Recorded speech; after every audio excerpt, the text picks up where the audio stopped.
Good afternoon, everyone. Good afternoon. Thanks for coming. We have another couple of members yet for the committee that will show up here sometime this afternoon. We're going to get started just so that we can get people in and out of here today. We're going to start with the Interagency Commission on School Construction. And I'm going to let you start, and then thank you. Laura Hyde is our budget analyst. Thank you very much, Madam Chair. Again, this is the Interagency Commission on School Construction Headquarters analysis. So starting on page 1 with the operating budget summary, the 2026 budget for IAC increases by approximately $900,000 or 5.3% to $18.2 million.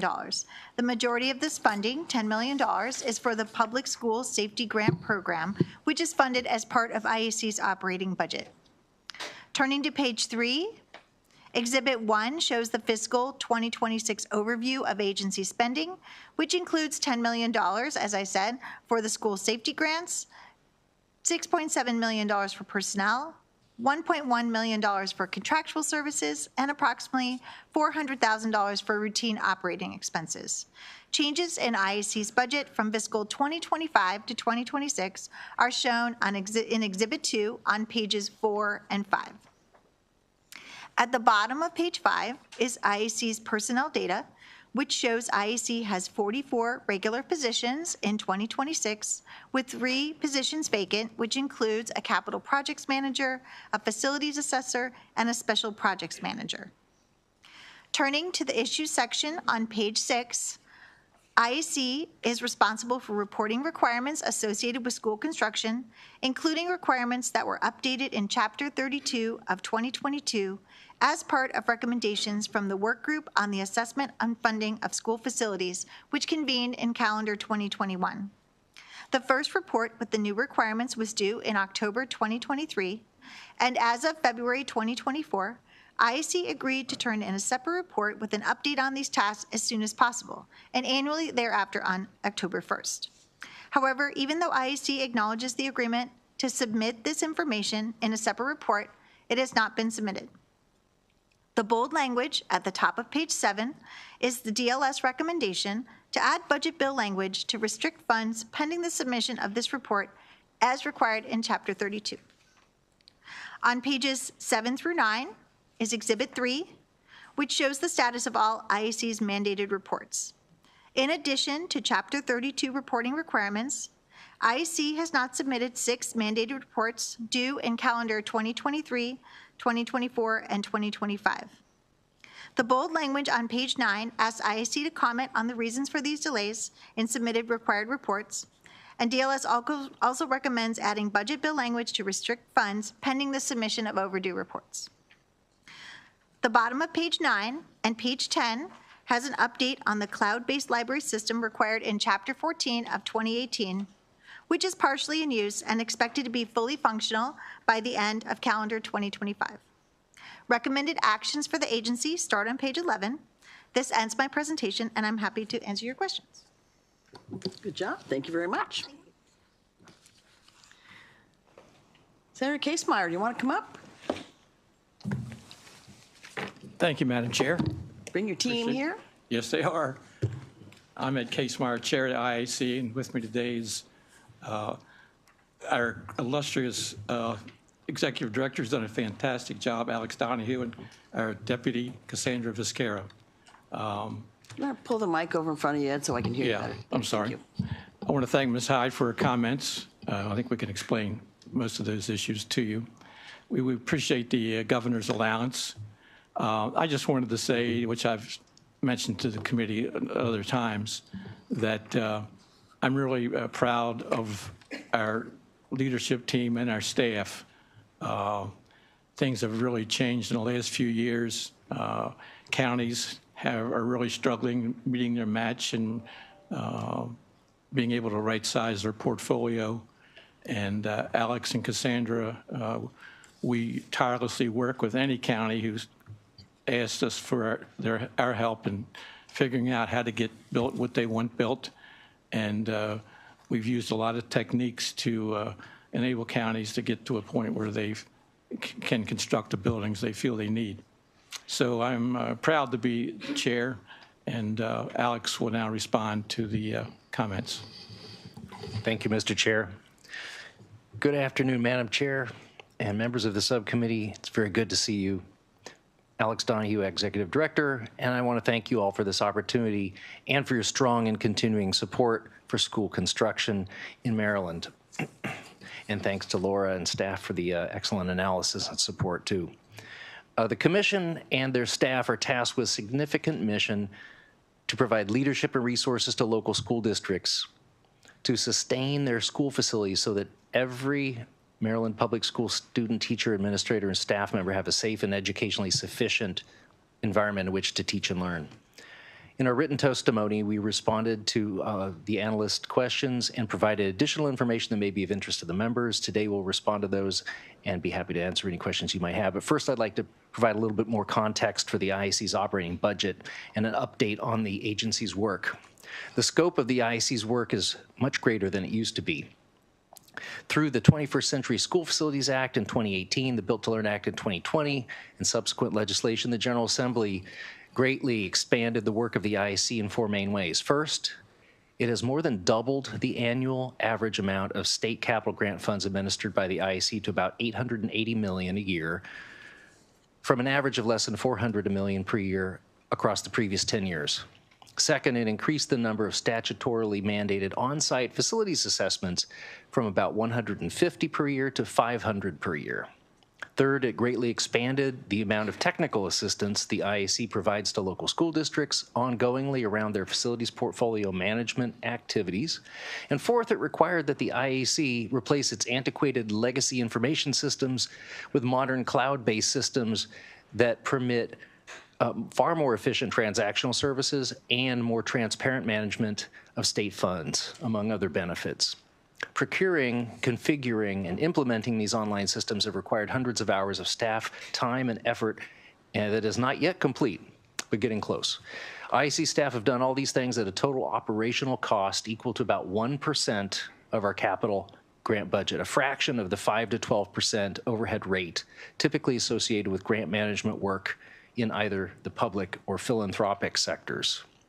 At the same time, we have improved the agency's relationship with school districts and stakeholders, including legislators, such that the IAC is now a sought-after partner in meeting the facilities-related challenges facing the local jurisdictions and the state.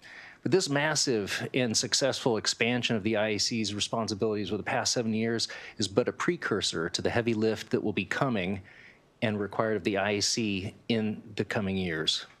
The mission of the IAC is to achieve a safe, healthy, and educationally sufficient learning environment for every child in a public school in Maryland. And as I've reported to the Budget and Taxation Committee and Appropriations Committee in recent months, the doubling of the cost of school construction and the natural process of wear and tear on the aging portfolio of schools in Maryland, many built 30 to 50 years ago, are pushing the average condition below the level that's fiscally sustainable and in some cases educationally sufficient. The coming 3 to 5 years is really our window of opportunity as a state to develop a plan to get every school district to an educationally sufficient and fiscally sustainable portfolio of facilities, and that plan will have to be affordable within the context of the tight budgets we expect to surround us all. The IAC has collected most of the data required to help guide the development of these plans, and we intend, in partnership with our colleagues in each school district and the Maryland Energy Administration, to obtain within the next 2 years the rest of the data that the state and local jurisdictions need for this strategic planning and community engagement work. Our collective work in the coming years will not be easy, but we know it needs to be done and we know how to go about doing it. With your support, we will help Maryland school districts map the way forward to fiscally sustainable school facilities, and we'll make real progress towards getting there. Next, to address the questions from analysis, Deputy Director Viscara will briefly discuss our work on 2 of the outstanding reports, and I will discuss the remaining ones. So for the Alternative Energy Systems Report and the Solar Technologies Report, the Solar Technologies Report has existed for a number of years. The Alternative Energy Systems Report is new. We are working with our partners at the Department of General Service and the Maryland State Department of Education to report those together because they do the design review work for the IAC. And I just want to note that the timing of these reports is a little bit challenging because the report is actually due the date that the performance period ends. So we are always a little bit behind on these, but we are working on getting them together and expect to have them submitted soon. So what is the time frame on that? It's calendar year of 2024. We expect to have all of the reports in by April 30th, and that is a very safe estimate of when those will be done. I expect you're going to see them come in this month. Okay, thank you. Thank you. And on a similar note, we have a statewide contingency report listed here for December 31st, 2024, covering the fourth quarter of the year. Again, that period ends December 31st. The report's due the same day. Not really feasible to get it all submitted on the day of. However, we did have it completed and submitted on the 21st of February. So that one is in. The Baltimore City School Facilities Report for 2023 and 2024, those two are actually submitted by the Maryland Stadium Authority after they get the input from the IAC. We thought that the 2023 report had been submitted. We're working with MSA now to find out why it didn't get logged or registered and make sure that it's in. The 2024 report is currently going before MSA board for approval tomorrow, and IAC approval March 13th. Once that's done, we should be able to submit by the 24th of this month. Next, the annual maintenance report for fiscal 2024 was submitted on September 19th, 2024. However, there are pieces of information that I believe DLS is looking for in that we are currently formulating into the 2024 annual report for the statewide facilities assessment, the other assessment program. And that is nearing approval on the March 13th IAC meeting and will be submitted to DLS thereafter. So it should be in by the end of this month as well. And finally, the Prince George's County P3 report is a report from the IAC, Prince George's County Public Schools, and the Stadium Authority. The four parties are currently working out the content together. We're getting close, and we expect to have that one in also by April 30th at the latest. So we will have all these done by the end of next month, if not earlier. Also happy to answer any questions you have on the sort of the context that we presented. Okay, thank you very much. Thank you. No questions? I think we're good. Thank you very much. Thank you.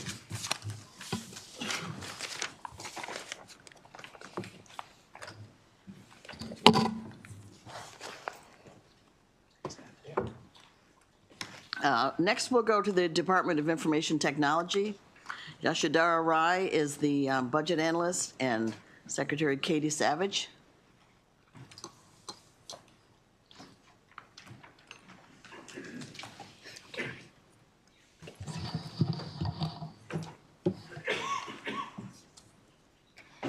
Thank you, Madam Chair, committee members. I am Yashodhara Rai, and I'll be presenting the fiscal 26 budget analysis for the Department of Information Technology, or DOIT. Cover chart on page 1 shows that DOIT's fiscal 26 budget increases by $65.9 million, or 20.3%. Of this increase, $67.6 million is attributable to increases in the Information Technology Investment Fund, ITIF. This was previously called the Major IT Development Project Fund, which will be discussed later in the analysis. All key observations on page 2 will also be discussed in detail in a moment. Moving on to performance analysis, on page 6, Exhibit 1, the green bars show that 95% of endpoints were protected by critical patch compliance in fiscal 24. This is the highest level in the reporting period, and we request DOIT to comment on the reason for the increased number. Beginning fiscal 23, DOIT began reporting on the number of security incident tickets received and investigated by the Office of Security Management. In fiscal '24, these tickets increased by 81.7% from fiscal '23. We request DeWitt to comment on the reason for this increase and how the department is addressing them. Exhibit 2 on page 8 shows the major IT project indicators. In fiscal '24, the number of major IT projects on schedule, projects spending within 10% of the plan, and projects using agile development process have decreased. We request DeWitt to discuss the reason for the decreases in all these 3 indicators and how it plans to improve these performances. Exhibit 3 on page 9 indicates that about 100,000 service desk tickets were received in fiscal '24. Of these, 73% were resolved by first contact and 78% were resolved in 24 hours. In accordance with 2024 JCR, DeWitt included 2 new indicators. The average IT cost per full-time equivalent was about $13,500, and a negative 8% of the state's IT service rate was within the average industry benchmark.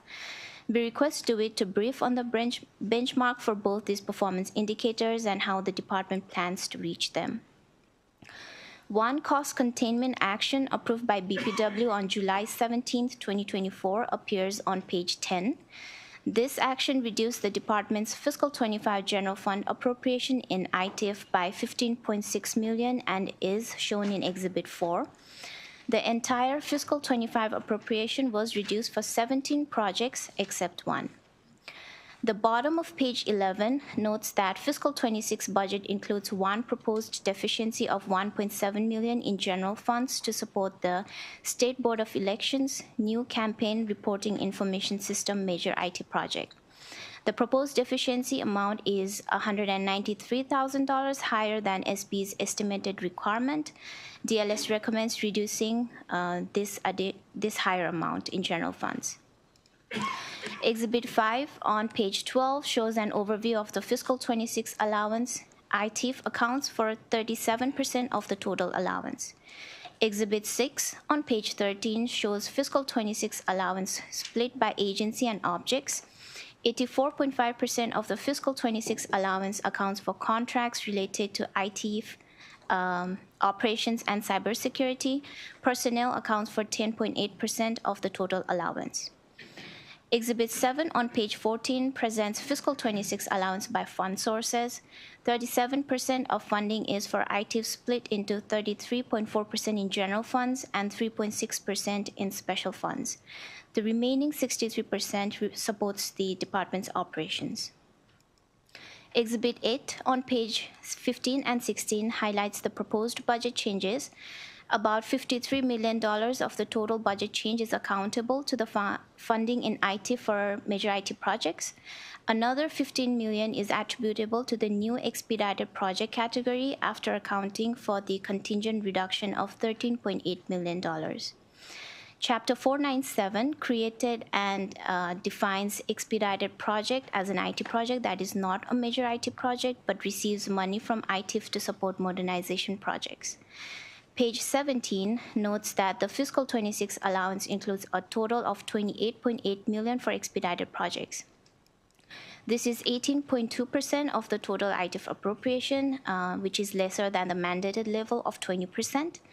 A provision in the Budget Reconciliation and Financing Act repeals the required 20% set aside, and a language in the fiscal '26 budget bill reduces fiscal '26 allowance for expedited projects by $13.8 million contingent on the enactment of the BRFA provision.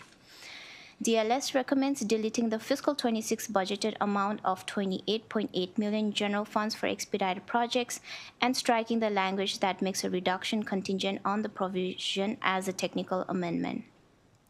DLS also recommends adopting committee narrative for a report on how an expedited project will be determined.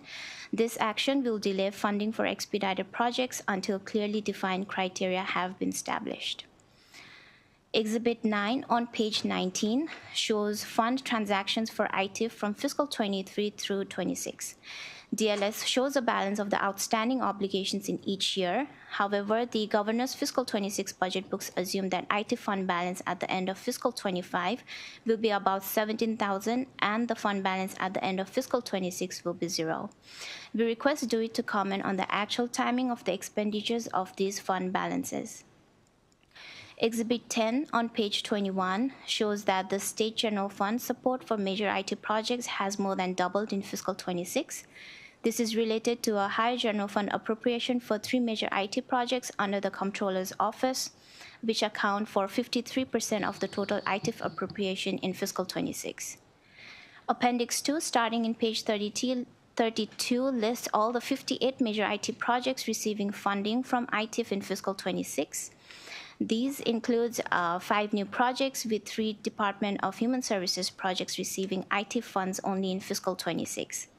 Narrative and fund restrictions, along with reductions of special and federal funds, are recommended in each agency's budget analysis. Recommendation deleting or reducing general funds budgeted in ITIF corresponds to recommended actions number 2 and 4 on page 32. With regards to the fiscal compliance audit report that was released on March 29, 2024 by the Office of Legislative Audits, the audit disclosed 16 findings, of which 4 were repeat findings from the previous audit report and 4 findings related to cybersecurity that were redacted. These audit findings highlighted deficiencies in DOIT's oversight responsibilities to ensure that major IT projects were completed on time, on budget, and that changes to the project scope and cost were appropriate. The report notes that these deficiencies contributed to the increase in a project's total estimated cost and resulted in project delays for 2 of the major IT projects that were audited. I would like to highlight that while the audit report notes that the Department of General Services Maryland Marketplace Advantage project is to be complete in fiscal 26, the governor's budget book for fiscal 26 anticipates this project requiring $4.9 million in fiscal 27. A report from the Joint Audit and Evaluation Committee in consultation with the Joint Committee on Cybersecurity, Information Technology, and Biotechnology as required by Chapter 497 of 2024 has been extended until December 1st, 2025. The bottom of page 23 highlights 2 BRFA provisions. The first provision related to repealing required amount to be set aside for expedited projects has already been discussed.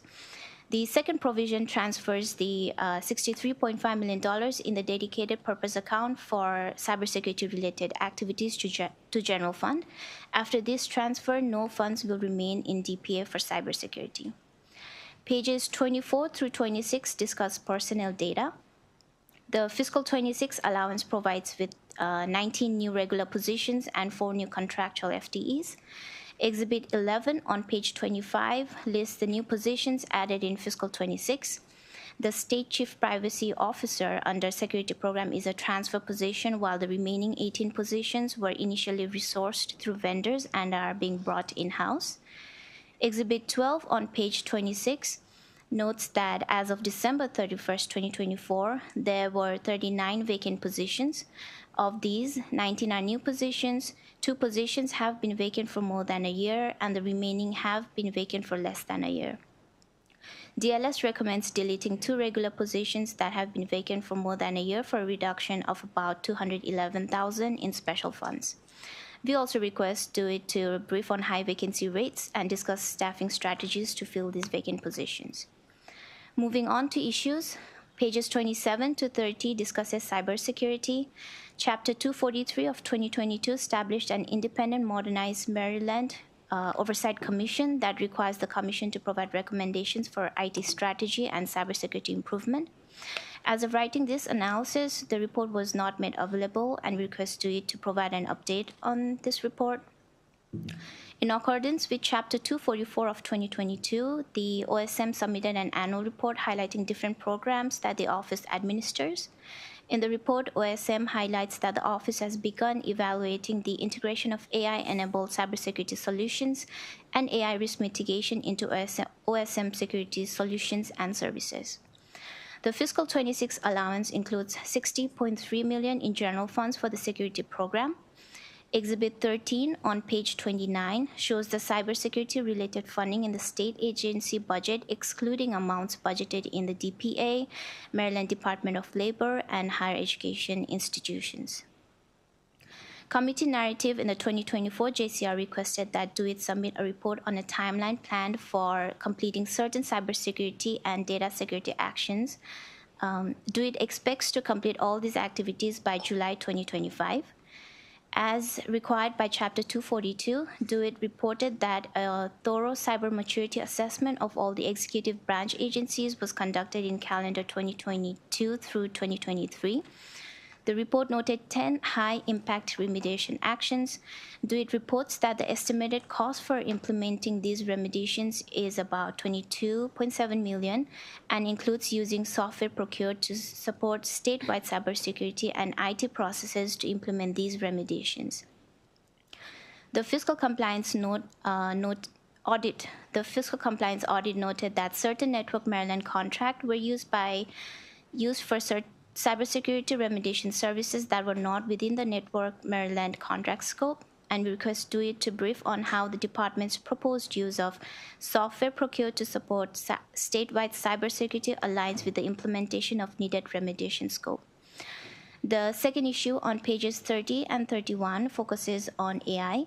Chapter 496 of 2024 established the AI Governance Act that requires establishing policies and procedures for AI development, procurement, and use, conducting inventories of systems using AI and their impact assessments, developing an AI roadmap, among other requirements.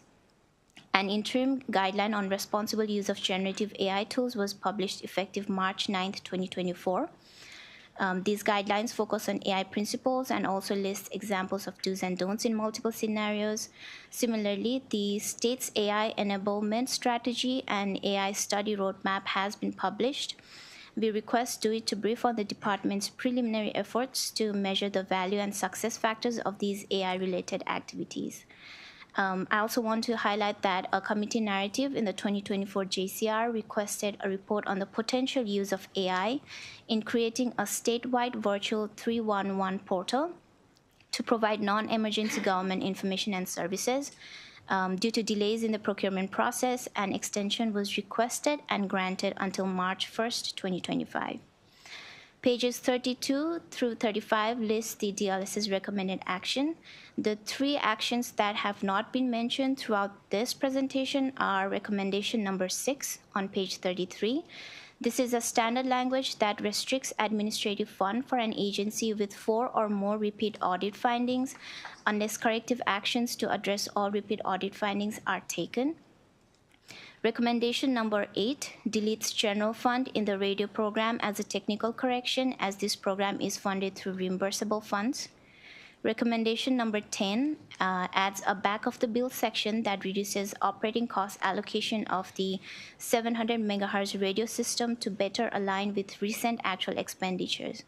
This action reduces the total allocation by about $1.7 million in executive branch agencies which receive fund under the comptroller object of 0305. Pages 36 through 56 are appendices. This is the end of my presentation, and I'm happy to answer any question. Thorough job. Thank you very much. Welcome. We have with us here Melissa Lehman. Yes. Is that you? Marcy Jacobs and Lance Cleghorn. Who wants to start? Go ahead. Good afternoon, Madam Chair, members of the subcommittee, member of the subcommittee. My name is Melissa Lehman, Acting Secretary for the Maryland Department of Information Technology. Secretary Savage is currently out on parental leave. I'm joined today with the Deputy Secretary and Chief Digital Experience Officer, Marcy Jacobs, and we have Senior Director of State Cyber Resilience, Chris Krawick, who is filling in for Lance Cleghorn today. Thank you for giving us the opportunity to provide this testimony to committee, and thank you, Yasha Rai, for your diligent work for this analysis. We have provided written responses to all the requests for comment, and therefore we would like to take this opportunity to highlight some progress that DOIT has made in the last year. We are taking DOIT from a commodity IT provider to a visionary leader.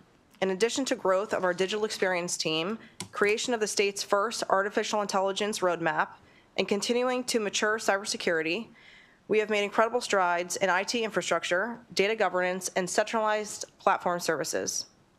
During the last year, DO-IT has been able to showcase its ability to support our sister agencies with efficient and effective internal IT operations, keep the state IT infrastructure secure, and build out an organization that is focused on user experience and digital accessibility for all Marylanders. DO-IT has also been successfully building out a great team who will help achieve and expand on the goals of the Miller administration. Over the last year and a half, DO-IT has onboarded 46 employees that will support DO-IT as it shifts towards emerging technologies, and we are on track to onboard another 39 by the end of this fiscal year. As you all know, artificial intelligence is a growing opportunity and concern for all people in the state and throughout the country. In early 2024, Governor Moore established the AI Subcabinet through an executive order, and it was codified into law by the legislature last year. The Subcabinet, led by Nishant Shah, and his newly formed AI enablement team have made tremendous strides in promoting the responsible use of AI throughout the state. This included creating interim guidance for executive state agencies, facilitating free AI courses and workshops available for Maryland state employees, working with multiple state agencies to help them establish AI proofs of concepts, which help different agencies experiment in AI in low-risk ways, and finally developing an AI roadmap, including specific plans to review the risks and opportunities associated with using AI within several state services. Throughout the course of 2024, DO-IT focused heavily on consolidating and modernizing communication, collaboration, and telephone systems deployed statewide. DO-IT's platform and client services team helps DO-IT manage the state's IT hardware and online platforms that help Maryland's modern state workforce operate productively and securely. Consolidating duplicative software and applications is a way to reduce costs and increase productivity for state agencies by reducing the unneeded expense of software licensing and the requirement of specialized resources to support multiple products. All of these activities will result in an efficient, cost-effective, converged communication and collaboration platform that is more secure and easier to manage. At the beginning of fiscal year 2025, Governor Moore moved the Office of the State Chief Data Office under DO-IT to create the Office of Enterprise Data. This office, which combines the Office of the State Chief Data Officer with the DO-IT data and GIS teams, was built to empower the state of Maryland with trusted data that is easy to use and understand and increases efficiency and responsiveness to the needs of citizens. This is achieved by establishing a modern CDO organization to deliver an enterprise data platform that increases access to high-priority state data and offer enterprise services which support state agencies in adopting the governance, standards, and methods that advance a data-centric government. One of Governor Moore's highest priorities is keeping Marylanders safe and secure. DO-IT's Office of Security Management leads cybersecurity efforts around the state, helping keep it safe against various threat actors. OSM provides state agencies with common statewide strategy for secure, effective, and technically sound use of the state's information technology resources. Several accomplishments this year include launching Hack the State, the state's first bug bounty program that invited trusted security researchers to test public-facing Maryland state websites. More than 40 exploitable vulnerabilities were identified through this program. OSM is also expanding its ability to assist local units of government in improving their cybersecurity posture and resiliency through its local cyber program, and to date, 35 local jurisdictions are participating in that program. And finally, OSM has officially rolled out the Information Security Officer Program. 15 ISOs have been hired and are beginning to work directly with these agencies to give them hands-on cybersecurity support that they require. The DO-IT infrastructure team is uniquely positioned as one of the only state agencies in the nation to own and operate both a statewide fiber network and a public safety radio system, delivering critical infrastructure solutions that enhance the state services, improve public safety, and drive cost savings. The team manages Network Maryland, a 33,000 high-speed fiber network supporting state agencies, and Maryland First, a mission-critical radio system serving over 31,000 first responders. To enhance collaboration between all IT infrastructure in the state, Governor Moore signed an executive order this past December creating the Digital Infrastructure Group, also referred to as DIG, which established an interagency partnership led by DO-IT.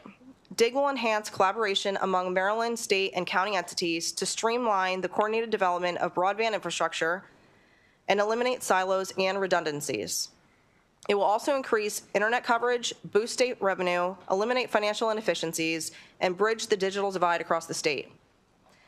Finally, in an effort to improve state technology implementation and move oversight to modern best practices, the Moore-Miller administration created the Office of Digital Experience. The Office of Digital Experience, led by Marcy Jacobs here, includes MITDP Oversight Division and the Maryland Digital Service. While there's been a lot of focus lately on DO-IT's previous audit, which covered the period of May 2018 through December 2022 under the prior administration, there has been little acknowledgement of the organizational changes that have been made under this administration. I would like to now turn it over to Mrs. Jacobs, who will speak to those changes. Thank you, Deputy Secretary Lehman. Good afternoon, Madam Chair and members of the subcommittee. My name is Marcy Jacobs, and I am the Deputy Secretary and Chief Digital Experience Officer for the Department of IT, and I lead the Maryland Digital Service. At the start of 2022, Governor Moore established the Maryland Digital Service within DO-IT. Our mission is to increase trust in Maryland's government through improved access to digital services and benefits, support state agencies in delivering on their mission by building well-designed and human-centered digital experiences, and decreasing the cost of serving Maryland residents. We are extremely proud of the growth of the Maryland Digital Service in the past year. We have added experts in accessibility, engineering, user experience design, product management, web experience, and strategic investments. These leaders mark the first time in the state's history that full-time state employees represent this range of digital skills. The Maryland Digital Service has accomplished a lot this year, including an analytics dashboard available at analytics.maryland.gov to provide transparency into metrics for web use and performance, and supports our shift to data-informed approaches. We launched the state's first digital accessibility policy. We developed plain language standards and implementation plan, and we have built the first version of the Maryland Web Design System to support consistency and accessibility across Maryland websites and applications. We also recognize the significant issues that state agencies have with delivering successful technology projects. This challenge is not new and is not unique to Maryland. Between 2003 and 2012, 94% of federal technology projects over $10 million failed. The reasons for these failures largely mirror issues we are seeing in Maryland.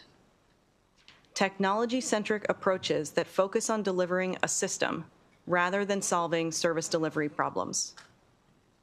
Extensive requirements gathering phase, but a lack of user research to inform prioritization and validate goals. Long contract terms that are destined to deliver outdated projects even if they are successful. An over-reliance on vendors to lead initiatives with limited or no agency involvement. And lastly, little to no user testing or iterative releases of software during development, leading to big bang launches that typically fail. We take these issues and our role as stewards of taxpayer dollars very seriously. We have been actively working to implement changes and introduce new services to address these challenges with agencies across the state. We appreciate that in this fiscal climate, these changes are more important than ever. A critical piece of the changes we are driving, both through reforms to the oversight process and through direct support with agencies, includes a shift from a project approach to a product approach. A project model of technology implementation is where systems are built as comprehensive and expensive projects, focused on delivering a static set of requirements, and then transition to maintenance, or sometimes left unsupported when the project is considered complete. In a product model, systems are funded and managed as a tool for program or service delivery. In this model, products are supported permanently by a team that works hand in hand with users to iteratively improve the system and ensure it remains effective in supporting service delivery. The product approach is less costly, less risky, and faster to deliver value. We have already started making changes to better support agency products. We launched a new digital trust fund application for the Department of Veterans and Military Families, partnering with them through discovery, procurement, delivery, and final launch. We are in the late stages of a similar effort with the Secretary of State for the ELF system, also known as the Maryland Register, leading the implementation of a new and improved COMAR to be released this spring. We have conducted discovery sprints on DGS's EMA system, the E-Maryland Marketplace Advantage, and DHS's CJAMS, Child, Juvenile, and Adult Management System. CJAMS is used by DHS and is hosted on the MDThink platform. We evaluated how the system could be improved to better meet agency and user needs, and whether this same system could also meet the needs of DJS to replace their ASSIST system, which is currently used for juvenile case management in Maryland. In addition to DGS, DHS, MDThink, and DJS, we are also working alongside the Department of Labor on the electronic licensing program and the Department of Health's Board of Nursing licensing effort to bring key missing skills to their product teams, support their delivery, and support these critical efforts focused on economic mobility in Maryland. Lastly, our team also reviewed the new electronic poll books procurement to ensure the RFP was technically sound and user-focused. As we make this shift from a project-based to a product-based approach, agencies, and specifically program owners, must take greater ownership of the products they use to deliver services to Marylanders. When we start to focus on delivering outcomes for users, rather than just delivering technology systems, we will uncover service delivery challenges that aren't about technology at all, including policy, communication, and process challenges. Addressing these issues can only be done by the agencies and program offices who deliver these services. Historical evidence tells us the systems perform best for users when they are built as close, physically and organizationally, to the users as possible. Having the teams that support systems be in the same organization as the users helps ensure alignment of goals, incentives, and motivations. Separating the development team from the program team can lead to conflicting incentives and create unnecessary friction. We recognize that as a state, we need better technology implementation. We need different and better technical expertise inside the state, and we need to use that expertise to become better buyers of technology and demand more effective development practices from our vendor partners. We cannot continue to delegate technical leadership responsibility to vendors. Our current model allows, and in some cases even requires, vendors to make almost all major technical and implementation decisions, and the state has almost no staff with the expertise to evaluate or contradict these decisions. This creates incredible risk for the state and can lock us into contracts and products that are not in our best interest. To specifically address the concerns raised around the state's ability to effectively leverage the recent large technology procurement, it is critical for the state to hire more senior technical staff and to outsource fewer decisions to contractors. We have a lot of work to do, and we will need to do it together. All state agencies and bodies, including the legislature, are part of the solution to these problems. We need different hiring, procurement, and funding models to support our state's technical systems. We need new governance processes that drive best practices rather than reinforcing failing ones. This work begins with new people and new expertise, and DoIT has already begun working with agencies to ensure they have the right people in place. We look forward to shifting our attention soon to the funding, procurement, and hiring processes that are reinforcing many of the outdated models that we need to address. And we will be incorporating these changes into our oversight process, codifying these new ways of working. Solving this problem will not be simple, quick, or easy, but Marylanders deserve a government that is willing to dive into the details and fix the root causes of these issues. We need to take steps that will not only improve our current financial situation, but also safeguard the future of our state. and we look forward to ongoing partnership with the legislature and other state agencies to make these needed changes. I appreciate the opportunity to highlight the great work that my team has done over the past year, and I ask your support in our budget request to allow us to continue to build on our early momentum. We are happy to answer any questions you may have. Thank you very much. I think we get your message. Okay, Lance? Are you there for support, or are you there to testify? Your support. Okay. Senator Quarterman, any questions? I think we're good. Thank you very much. Thank you.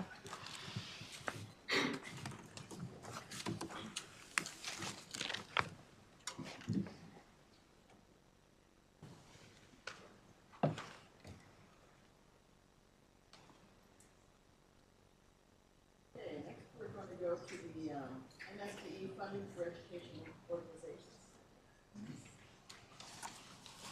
Thank you very much, Madam Chair. Again, I'm Laura Hyde, presenting the budget analysis for funding for educational organizations. Starting on page 1 with operating budget summary, in fiscal 2026, the budget for FEO decreases by $4.6 million, or 7.7%, to $55.8 million. Exhibits 1 and 2 on pages 3 through 5 have managing for results measures for the Maryland School for the Blind and the Blind Industries and Services of Maryland. Turning to page 7, Exhibit 3, the non-public school health and security program. In fiscal 2024, the program expended $2 million on eligible expenditures and canceled the remaining funds to the Cigarette Restitution Fund and the Aid to Non-Public Schools program. In fiscal 2025, MSD reported that approximately $800,000 in awards have been obligated, and in the bold language on the top of page 8, DLS recommended that $1.7 million from this program be reduced. DLS notes that MSD has since revised that information, and the program expenditures, for the program have been obligated. However, considering the fiscal outlook of the state and the relatively new implementation of this program, DLS recommends deleting the $2.5 million special fund allowance for this program in fiscal 2026, with savings from the reductions recycled to support Medicaid costs. Exhibits 4, 5, and 6, and 7 on pages 8 through 11 show the fiscal 2026 allowance and changes from fiscal 25 to fiscal 2026. General funds totaling $38.2 million for Maryland School for the Blind and state-aided institutions account for almost 70% of this allowance, with special funds totaling $17.5 million, or approximately 30%. The decrease of $4.6 million from fiscal 2025 to 2026 is an offset between the $1 million net increase in funds for Maryland School for the Blind and a decrease of $5.6 million for state-aided institutions. Turning to page 12, Exhibit 8 shows Maryland School for the Blind's enrollment for formula funding, which is estimated at 369 students for fiscal 2026. Turning to the bold language on the top of page 13, Maryland School for the Blind receives an annual state allocation based on a formula that uses the per pupil amount in the state share of the foundation program. The Budget and Reconciliation Financing Act of 2025 includes a provision that would reduce the foundation per pupil amount by $163 in fiscal 2026 from $9,226 to $9,063. Although the fiscal 2026 budget includes a reduction to apply the lower per pupil amount for local education agencies, contingent on the passage of Senate Bill 429 and House Bill 504, the Maryland Excellence for Public School Education Act, Maryland School for the Blind's fiscal 2026 allowance is based on the full per pupil amount. Therefore, DLS recommends adding language that reduces MSB's budget by approximately $400,000 to align with the fiscal 2026 foundation per pupil amount, contingent on the enactment of this bill. On the next page, Exhibit 9 shows Maryland School for the Blind's revenues and expenditures. For fiscal 2026, MSB's total revenues are estimated at $45.5 million, and expenses are estimated at $44.2 million, excluding depreciation. Exhibit 10 on page 15 shows MSB's expenditures by category. On pages 16 and 17, Exhibit 11 has state-aided institution allocation, which shows the change in amounts by program and the decrease of $5.6 million from fiscal 2025 to 2026. Turning to the issues section on page 18 for the Boost program, the governor's fiscal 2026 budget, as introduced, details the criteria for non-public schools that have students who are eligible for a Boost scholarship and would like to participate. On the next page, Exhibit 12 shows that the fiscal 2025 appropriation for Boost is $9 million, with $8.5 million in awards and a balance of approximately $700,000. Exhibit 13 on page 20 shows the breakout of student awards by category. Exhibits 14 and 15 on pages 20 through 22 show Boost student proficiency by test and subject area, which indicates that in school year 2023-2024, Boost students scored 2 percentage points lower on standardized testing than non-Boost students. At the bottom of page 22, the DLS recommendation in bold language is that the language from the fiscal 2025 budget bill be restored, and asked MSD to comment on special education awards, the status of declined awards, and the efforts of Boost schools to close the gap between Boost and non-Boost students on standardized tests. DLS recommended actions start on page 23. This concludes my testimony, and I'm happy to answer your questions. Well done. Thank you very much. Okay, we have quite a few people lined up to testify here this afternoon. I'm sorry? Oh, Senator Cornman. Quick question. In regards to the proficiency on Boost there towards the end of the test, do we only track the test scores? Do we track like graduation rates? Do we track higher ed and things of that nature? Or is it just the standardized testing that we're tracking? We mainly just have the standardized tests Okay. and tracking in this type of measure. Okay, thank you.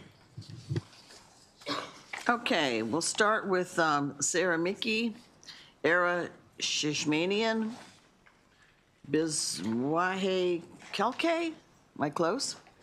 Nubi Caceres, and Shayna Johnson.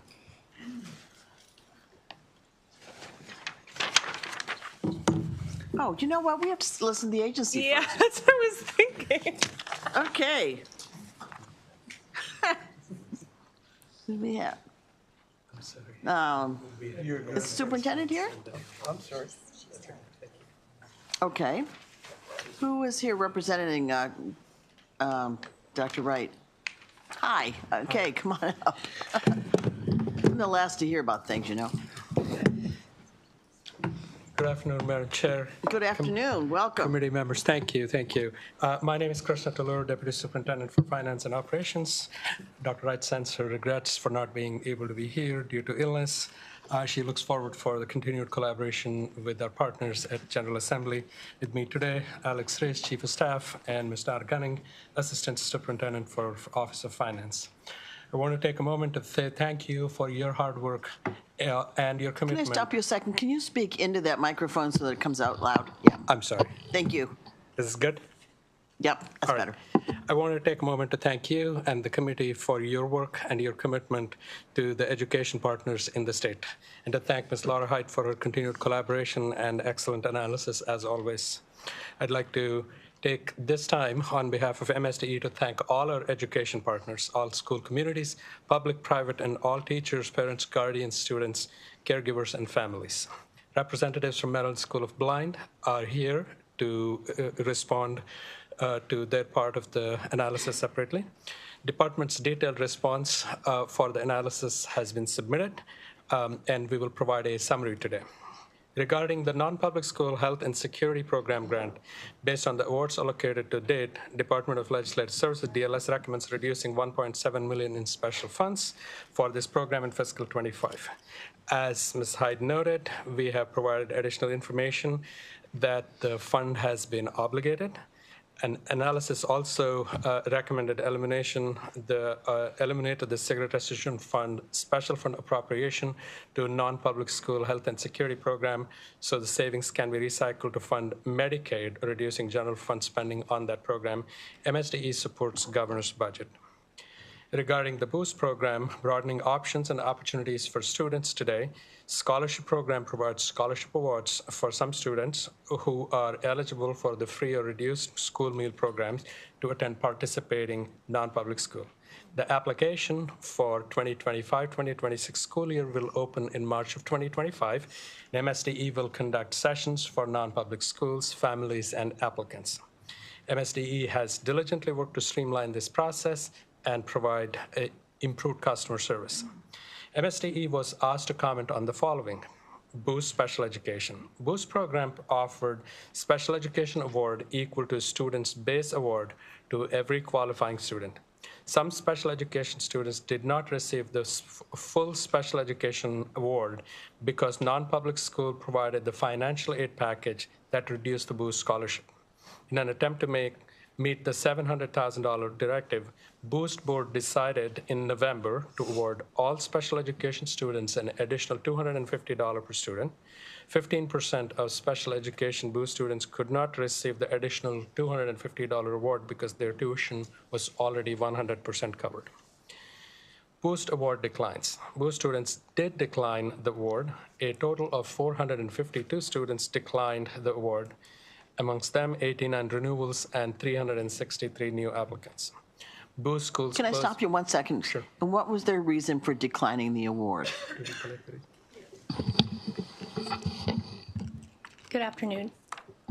So the reasons typically vary across families. For some, it can be an economic change and they no longer can afford to spend the remainder of the tuition, or in other cases, they may have students some in a public school, some in a private school, and they wanted to streamline that. But we can get you additional detail on I'm just curious.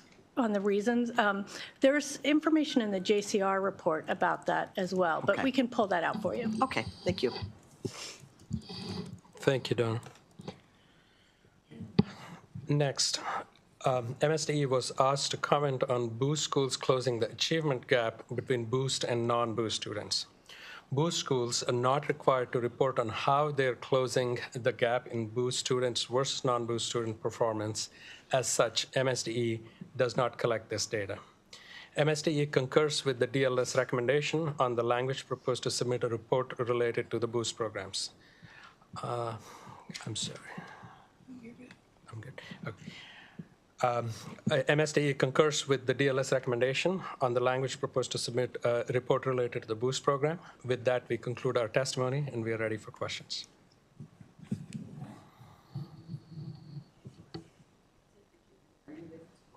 To support. Mm-hmm. Thank you very much. Thank you.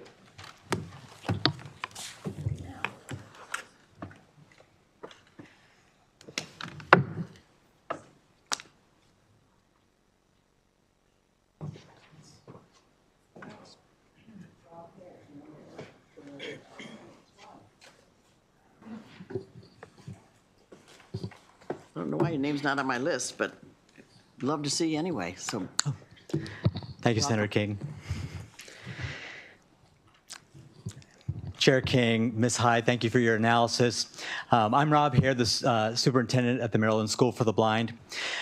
MSB is more than just a school. It is a lifeline for more than 1,400 students across the state of Maryland and their families. We provide Braille books, instruction, specialized technology, job training, and instruction for students with multiple disabilities, services that public schools often cannot provide. MSB makes it possible for Maryland to meet federal requirements by providing educational support for students right in their local public schools, as well as in our traditional campus-based program. We do it all.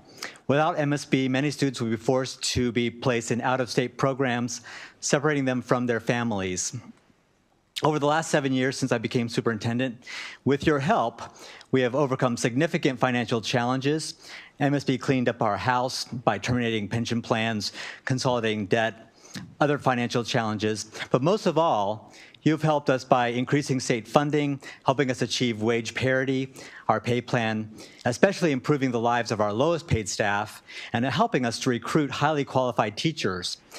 And thanks to permanent capital funding and the elimination of the matching requirements, MSB is in arguably the strongest position it has been in years. But MSB is at risk. Proposed per pupil funding cuts threaten MSB, especially in the out years. Soon compensation would outpace state funding, again by millions of dollars, and therefore we would not be able to compete with local school systems to hire the specialized teachers and staff that we need to meet students' IEPs. MSB has strived to be model stewards and partners with the state, so our ask is very simple. Please help protect the per pupil funding that makes it possible for us to serve Maryland's blind students. Thank you so much for your support. Thank you very much. And let me just say at the start of this, we are really struggling over putting this budget together this year, and we don't want to take any money away from anybody. So just understand that we're working with everybody. We're going to try to make the best of the situation that we're in, and hope that you'll all hang in there with us. So we'll come out of it somehow. Thank you. Okay. Okay, so we're ready to start now on this list. Sarah Mickey, did I say that right, Sarah? Era Shishmanian, Bizway Kelke, Newbie Caceres, and Shayna Johnson. Want to come up to the table? 2 minutes apiece. Good afternoon, Chair King and members of the subcommittee. I'm Sarah Mirsky-Mickey. I'm the Deputy Director of the Baltimore Jewish Council, which represents the Associated Jewish Community Federation of Baltimore, its agencies, and the Greater Baltimore Organized Jewish Community. As you can see from my written testimony, I'm here in support of the governor's budget as proposed of boost funding, the non-public textbooks and technology funding, and the health and security grant funding. I'm testifying today to discuss DLS's recommendation for the FY26 cut for $2.5 million for the health and security program. The analyst suggested to cut the program entirely due to the current fiscal outlook and because the program is newer. However, cutting funding for healthcare during a post-COVID world, seeing more and more children with dangerous viruses and infections, or cutting security for schools, many of which are Jewish, at a time of increased need, are not the type of budget cuts our state should be making. Therefore, we ask for a favorable report as a budget as introduced, as it is related to these three matters, and reject the analysis cut recommendation. Thank you. Thank you. Next. Good afternoon, Madam Chair and committee members. This is my 40th year as an educator, and I've worked in many different capacities, but I'm just a teacher who wants to see students learn. Worked in 3 different Maryland school systems, 61 Baltimore City schools, multiple roles: teacher, mentor teacher, assistant principal, and principal, to name a few. I've learned that this boost money plays an important part of the answer to educating students. What Boost does works. Parents can choose the school their child attends, and thus a partnership of co-laboring begins. I brought you an object lesson I'll give you at the end. Boost nutritional drinks so that you can always remember the important message I've come to share. Many years of perseverance and commitment have taught me that quality is much more important than quantity. The label reads nutrition packed. Our achievement scores are far above national and international standards. Nutrient rich, each student gets connected, so mental health concerns are minimized. High quality protein, real meat is taught, and strong citizens are the result. Vitamins and minerals. Enrichment is beyond the classroom and in extracurricular activities. Gluten-free, all students experience success. Shake well, chill, but do not freeze. We constantly are seeking continuous improvement. The bottom line is that Boost offers hope rather than being a number. It offers a connection for parents and families. It offers successful student achievement far beyond the Maryland school model. Why would you ever cancel or lower funding for a program that works? Instead, increase funding, let more students participate, and fund a model that is demonstrating success. Thank you. Thank you. I would add, though, that there is no such thing as just a teacher. Thank you. Okay. Kelke? Oh.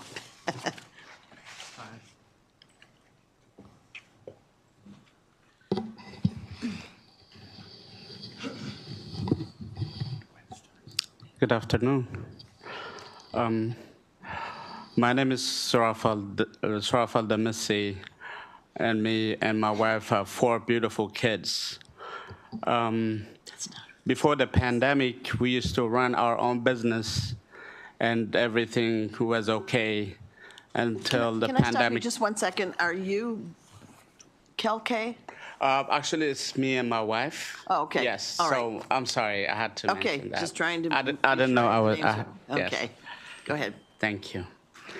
So we used to run our own business until the pandemic comes and take everything away from us. When we had our business, we could afford to send our kids to private school. We said a better school, and one of our son have a clumped lips, and we think we want to put him to smaller numbers of students so he don't get bullied. Now I drive for Uber after I lost everything, and my wife works at the local store with minimum wage. We can put food on the table or clothes on for their clothes, and but we can't afford to send them to their school without the Boost scholarship help. And please don't take that away from us, because they've been there for so long, and I think it's hard to take them away from their friend. And please keep the scholarship, the Boost scholarship. And I think that's all I said. Thank you for listening to me. Thank you. Okay, who's next here? Newbie Caceres? That's us. Good afternoon, everyone. My name is Newbie Caceres, and these are my sons, Robert, Nathan, and Michael. Our family has been part of the Boost program since my eldest started kindergarten, and now he's in 5th grade. Boost has been a tremendous help, especially during our financial struggles. Without Boost, my sons would not have been able to attend St. Andrew's Apostle School. In 2018, my husband was diagnosed with stage 5 kidney failure and had to start dialysis. At that time, my boys were just entering school, and we knew we needed to foster a stronger support system for them. This led us to St. Andrew's Community. With the weight of many difficult decisions, we had no doubt St. Andrews was the right choice for our family, but we certainly did not afford this. That's when we applied to Boost. With my husband unable to work, we faced a very challenging period in our lives. Boost was there to support us and became a light in a very narrow, dark tunnel for our family. Because Boost, we had one thing certain: our boys could continue their education and continue to build a strong support system in our community that we loved. We wanted our children to attend St. Andrews because the strong sense of community and support it offers, along with smaller classes.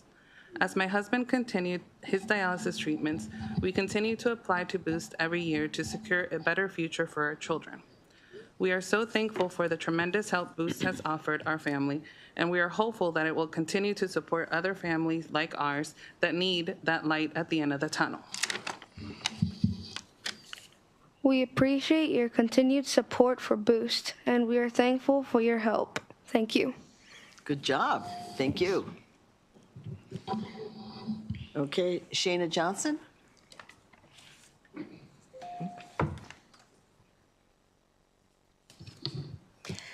Good afternoon. My name is Shayna Johnson. Several years before my daughter was born, my husband, Robert, started the football program at Our Lady of Mount Carmel High School. When Gabrielle was born, she was an OLMC Cougar baby. My husband had moved on in his football career when it came time to look for preschools for our daughter. We decided to begin her schooling at OLMC because our experience with the school proved to be an environment that was supportive and nurturing to its student population. So in 2015, Gabrielle began her educational journey and loved every minute of it. In 2020, our family had a string of financial emergencies and we struggled. COVID hit and we experienced a loss of income and were faced with some hard decisions about our daughter's education. The OLMC Financial Department suggested we apply for a Boost Scholarship. We applied and were blessed to receive a scholarship that allowed Gabrielle to continue her education. We are forever grateful. The Boost Scholarship is not just about giving away money. It's about a family like mine who needed a boost so our daughter could continue her academic success. Over the years, Our Lady of Mount Carmel School became family. As a matter of fact, 2 years ago, my husband was diagnosed with prostate cancer. So it has been a true support for myself and my daughter. There are teachers there that I am grateful to have been in my daughter's life. The education she has received over the years is excellent. She is a straight-A student, she's in 7th grade, and she's part of the National Junior Honor Society. I will always be in support of the Boost Scholarship because it will always be needed. There are numerous students who would benefit and succeed if given the opportunity this scholarship allows to attend a private school and lessen the financial burden. I really like going to Mount Carmel because of... Go ahead. I really like going to Mount Can you Carmel. talk into the microphone, please? There you go. Thank you. I really like going to Mount Carmel because of the environment, and the Boost Scholarship allows me to do that. The staff really creates a great learning space for me to grow, and I definitely don't think I would have the same knowledge if I didn't go to Mount Carmel. I love the school, the creative ways of teaching and helping us learn. Thank you. Nice job. Thank you. Okay, that's everyone at the table for now. How about Rabbi Sadwin?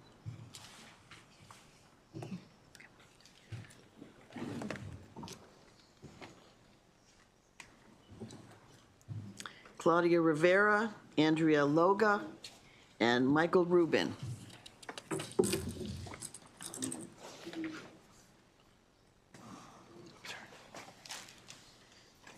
Welcome, Rabbi.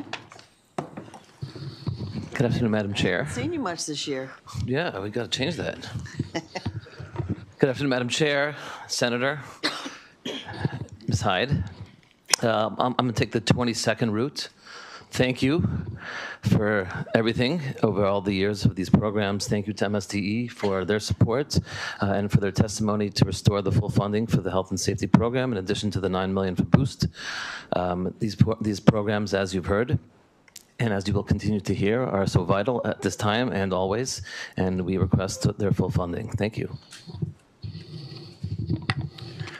Good afternoon. Thank you for the opportunity to testify today. My name is Mickey Rubin, and I am the Maryland Director of Teach MD, the State Division of Teach Coalition. We advocate on behalf of over 30 Jewish schools, serving nearly 9,000 students across Maryland. I'm here today to urge you to maintain funding for the non-public school health and security program at $2.5 million within the aid to non-public schools appropriation. This program is critical to ensuring the health, safety, and well-being of tens of thousands of students in Maryland. As we face growing health challenges, school safety concerns, and increasing security threats, we must ensure that every student, regardless of the school they attend, has access to a safe and healthy learning environment. Non-public schools serve a diverse student population, many of whom rely on nursing support and health services throughout the school day. 8% of children have food allergies and 3% experience serious allergic reactions. Nearly 20% of children take prescription medications daily that require oversight. At the same time, security threats are on the rise. The number of hate crimes in Maryland has risen precipitously in recent years, and according to FBI data, there were 258 reported hate crimes in Maryland in 2023, over 10 times the rate of 21 hate crimes in 2019. A secure and healthy school environment is not a luxury, it is a necessity. Maryland has already demonstrated its commitment to student well-being through the NSHS program. Now is not the time to roll back that investment, but to sustain it. We respectfully request that the legislator ensure that the $2.5 million allocation for the Aid to Non-Public Schools program continues to support NSHS as it has since fiscal year 23-24, and reject the recommendation to reduce this funding and maintain the full $2.5 million for NSHS. Thank you for your time and consideration. I urge you to continue prioritizing the health and security of all Maryland students. Thank you. Claudia Rivera. Muy buenas tardes a cada miembro presente. Mi nombre es Claudia Rivera. Para mí es un privilegio poder venir a dar mi testimonio. Mis 3 hijos tienen la dicha de recibir la beca Boost. Good afternoon, all members that are present. My name is Claudia Rivera, and I have the privilege of giving my testimony. My 3 children are Boost recipients. Soy madre soltera y es difícil salir adelante con 3 niños y sobre todo poder dar una educación de calidad para que sean personas de bien para el país. I am a single mother, and it is hard to have my 3 children not only to have an education, but have a quality education so that they are contributing members of society. Mi hijo mayor está en su último año de high school y su próximo paso académico es poder ir al colegio. My oldest son is in high school, and he is now preparing for college. Estoy muy agradecida con ustedes, con todos ustedes, ya que no fuera posible que él recibiera educación y preparación de calidad para continuar su formación académica. Mi segundo hijo está en 10º grado y es un niño muy aplicado en su estudio y también se está preparando muy exitosamente. Mi hija estudia en San Francisco International School, está en 5º grado y también tiene la oportunidad de recibir una educación de calidad. I am very grateful for your opportunity to support Boost. My second child is in 10th grade and is also preparing himself academically. I have a daughter who is attending St. Francis International, who is in 5th grade, and she also is a Boost Scholarship recipient. Boost es una puerta abierta a más oportunidades. Nuestros niños son el futuro del país y les pido que sigan ayudando con la beca de Boost para que puedan lograr sus metas y puedan tener un futuro prometedor. Muchas gracias. Boost scholarships offer the opportunity for my children to have quality education so that they can be contributing members of society for a greater future. I appreciate your opportunity to listen to my testimony and to support Boost. Thank you so much. Nice job. Thank you. Thanks. Okay, Andrea Loga.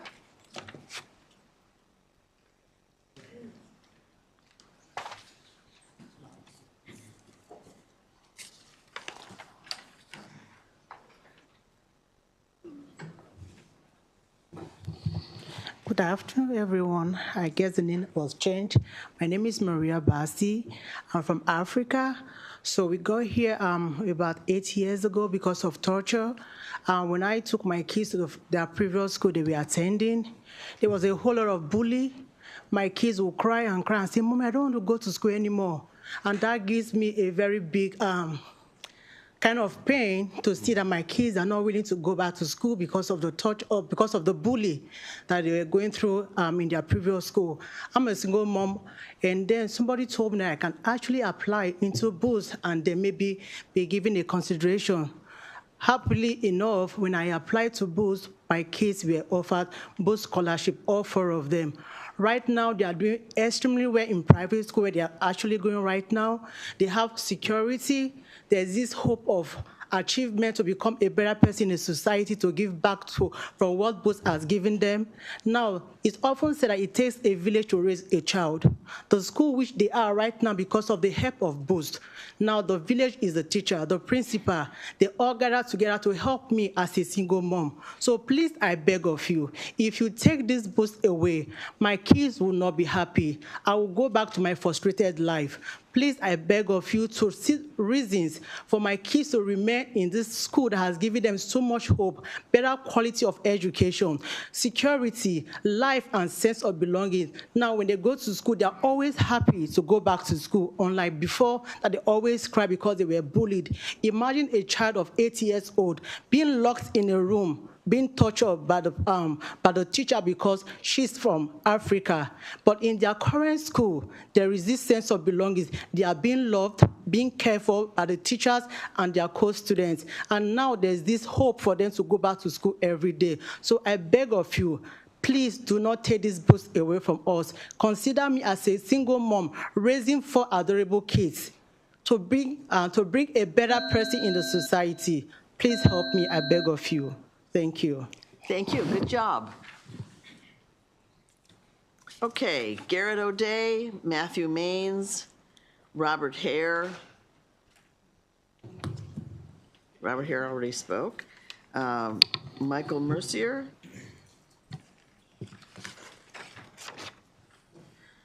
Kirby Fountain. Oh, wait, this is all crossed out. What does that mean?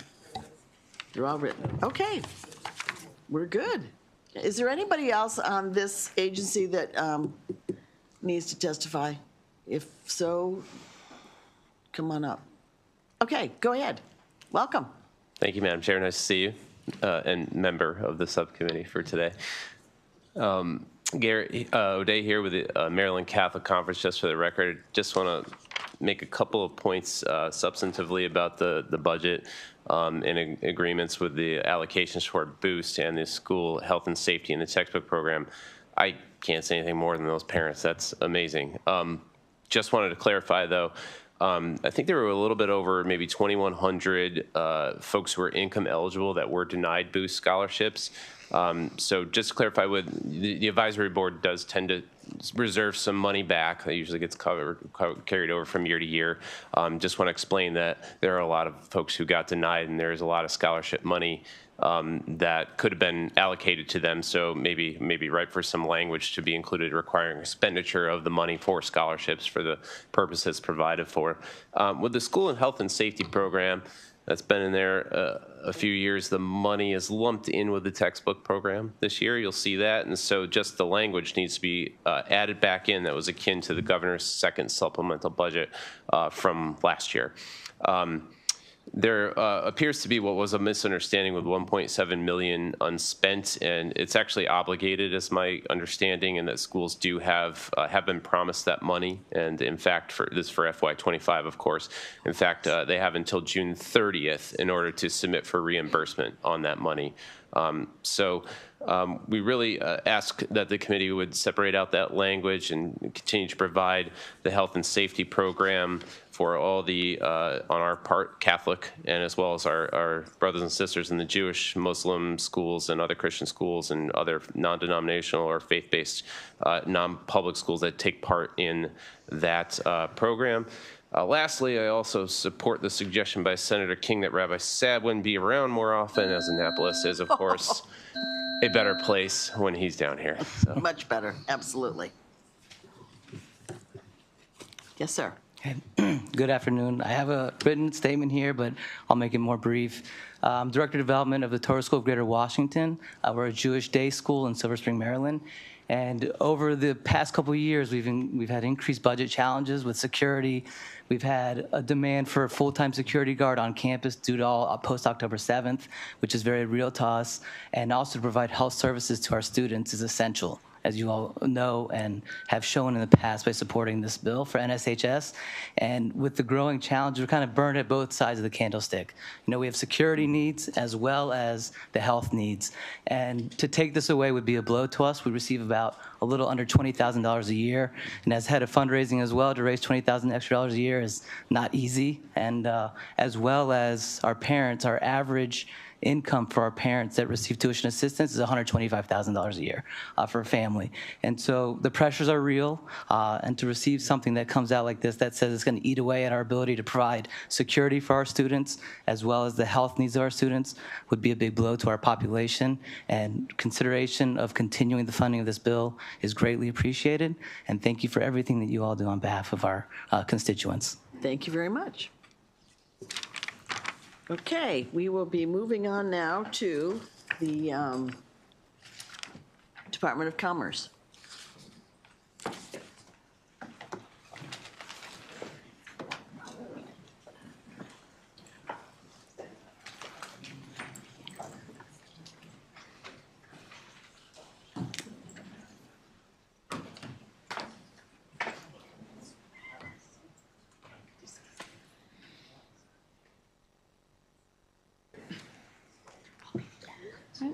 Thank you, Madam Chair. My name is Elizabeth Weibel, and I'll be presenting the operating budget analysis for the Department of Commerce. The fiscal 2026 allowance increases by $33.6 million, or 12%, to a total of $310 million. The budget bill also includes a proposed deficiency of $338,000 to be paid to Medco for consulting costs related to the Blue Line Corridor development. On page 6 of the analysis, Exhibit 1 shows an overview of the agency's fiscal 2026 allowance. 27% is for business development, which includes the Office of Business Development and some of the department's grant programs, as well as proposed funding for the Sunny Day Fund. 25% is for financial assistance, which includes a lot of the department's business incentives and business assistance programs. 20% goes to marketing, tourism, and the arts, which includes the Maryland State Arts Council. And 19% goes to various tax credits. The Build Our Future Grant pilot program receives $10 million in mandated funding, and DLS recommends reducing the 2026 appropriation to $7 million, which is level with fiscal 2025. The Tourism Development Board receives a general fund allowance of $12.4 million, which is level with fiscal 25 and pretty consistent with what it has been the past few years, but it is well above the mandated appropriation of $6 million. In light of the state's fiscal situation, DLS recommends reducing general funds to the mandated level of $6 million. The Maryland New Start Microloan Program receives the mandated allowance of $300,000. This is a relatively new program that provides interest-free loans to currently or formerly incarcerated individuals who are starting small businesses. And it hasn't had a lot of program activity yet, so DLS recommends reducing that funding for fiscal 26 and using prior year's appropriations. On page 9, Exhibit 3 shows the proposed budget change. The biggest change is the inclusion of $25 million in the dedicated purpose account for the Economic Development Opportunities Program, or Sunny Day Fund. In the past, funds have been appropriated to the Sunny Day Fund on an as-needed basis, usually once an incentive package has been finalized. And the Governor's Decade Act proposed to rename the fund to the Strategic Closing Fund and establish it within Commerce, and then to have this funding available to move quickly to provide incentives to companies who are looking to relocate to the state. DLS recommends, 1, reducing the funding from $25 million to $10 million, and then making the funding contingent on the enactment of legislation, renaming the fund and establishing it within Commerce. Some other places where funding increases are on page 12. The Industry 4.0 or Manufacturing 4.0 grant program receives $6 million in the fiscal 26 allowance. This program provides grants for small and mid-sized manufacturers to invest in new technology for their businesses. DLS recommends reducing the fiscal 26 appropriation to the mandated funding level of $1 million. The allowance also includes $2 million for a grant to BioHub Maryland, and DLS recommends reducing this to $500,000, which is level with fiscal 25. DLS also recommends deleting funding for a new grant to Ignite Capital, which is a social impact fund in Baltimore. Information about several BRFA provisions relating to commerce programs are on pages 10 and 11. One provision would repeal the mandated funding formula for the Maryland State Arts Council, or MSAC. MSAC currently receives an allowance that is equal to at least the prior year's funding, plus whatever percentage the general fund is expected to grow in the next year, and the BRFA would repeal that mandate. The budget includes a reduction of about $119,000 contingent on the enactment of that provision. And DLS recommends deleting the contingent language and directly reducing funds by $457,241 to make MSAC's funding for grants equal to the fiscal 25 working appropriation. Personnel data is on page 13. The allowance includes 4 contractual conversions. The department had 23 vacancies as of December, and DLS has asked Commerce to provide an update on efforts to fill those positions. The issue section starts on page 14. A number of changes have been proposed or put into place in Commerce as part of the Governor's Economic Development Strategy. Some of this strategy comes from an economic development plan that was developed by the Maryland Economic Development Commission, but it had not been released publicly at the time of writing this analysis. So DLS has asked Commerce to provide an update on when that plan would be released to the public.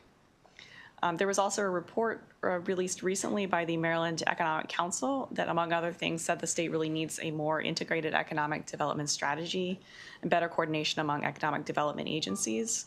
There are a lot of different agencies and programs in the state that are working in isolation from each other and sometimes duplicating efforts, and this can be very inefficient as well as confusing for businesses or individuals who are looking for assistance. So those 2 reports are kind of the background context for a lot of these proposed changes. The Decade Act is an administration bill that proposes changes to a number of commerce programs, and I'll just highlight a few of those. One provision would increase the total cap on tax credits for film production that the department can certify. Currently, the limit is $17.5 million in fiscal 25, $20 million in fiscal 2026, and $12 million in fiscal 27 in each year thereafter. The Decade Act would keep that cap at $20 million starting in 26 and each year after that. The act would also remove the cap on the amount of tax credits that an individual production can receive. It's currently set at $10 million for a single production. And DLS instead proposes using the BRFA to lower the cap to $12 million per year starting in 2026. The Decade Act would also make a number of changes to the RISE Zone program and transfer it to MEDCO. This program launched in 2015 and provides income tax credits to businesses in designated zones around certain higher education institutions. However, an evaluation commissioned by Commerce in 2024 found that this program has not produced any economic benefit in its first 8 years. It just really hasn't been used. And DLS has asked the department to comment on why this program should be transferred to MEDCO rather than just allowing it to sunset. There is a $750,000 mandated appropriation for the RISE Zone Business Rental Assistance Program. However, there is an existing fund balance, so DLS recommends deleting that appropriation and using the fund balance if needed. Issue 2, starting on page 16, is an update on the More Jobs for Marylanders program. This program provides income tax credits for companies creating and maintaining new jobs, and tax credits are equal to a certain percentage of those jobs' wages. Projects can be eligible for 5 to 10 years of credits depending on what area they're located in and when they enrolled in the program. And enrollment for that program closed May 31st, 2024. There's no cap on the amount of tax credits that can be issued as long as companies are creating and maintaining eligible jobs. And Exhibit 4 on page 17 shows that credits are projected to reach $100 million annually by 2029. However, these estimates are usually high, and in the past, more money has been appropriated into the reserve fund than has actually been claimed as tax credits. The fiscal 26 allowance includes $47.8 million for the program, with $31 million in general funds and $16.7 million from the program's reserve fund. The BRFA includes provisions authorizing the governor to transfer up to $4.3 million from the reserve fund to the general fund in fiscal 25, and also requiring that any excess amount in the reserve fund be transferred to the general fund on an annual basis. Page 19 has an update on the Small Minority and Women-Owned Business Account. This program is funded by 1.5% of video lottery terminal or VLT revenues from casinos. In fiscal 26, it is expected to receive $20.8 million. And this is then distributed to fund managers throughout the state who issue loans to qualified businesses. Historically, more money has been coming into the fund than the fund managers have been able to distribute. However, in fiscal 2024, revenues were $21.7 million, and the fund managers settled $21.3 million worth of transactions. And legislation was enacted last year to allow fund managers to make grants along with loans, so DLS has asked Commerce to provide an update on the implementation of that new policy. You'll see a list of recommended actions on pages 22 and 23, and with that, I can take any questions you have. Nice job. Thank you very much. Okay. We will start with the agency. You want to go ahead? Okay. Good afternoon, Chair King and Senator Quarterman. Thank you for the opportunity to speak with you all today.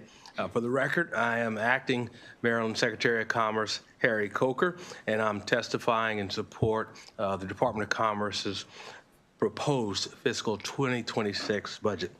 Joined at the table by Deputy Secretary Ricardo Ben, Deputy Secretary Steve Rice, Executive Director Stephen Scarrett Davis, and Acting Managing Director Marcy Ross, and Managing Director Lynn Gent Lahat.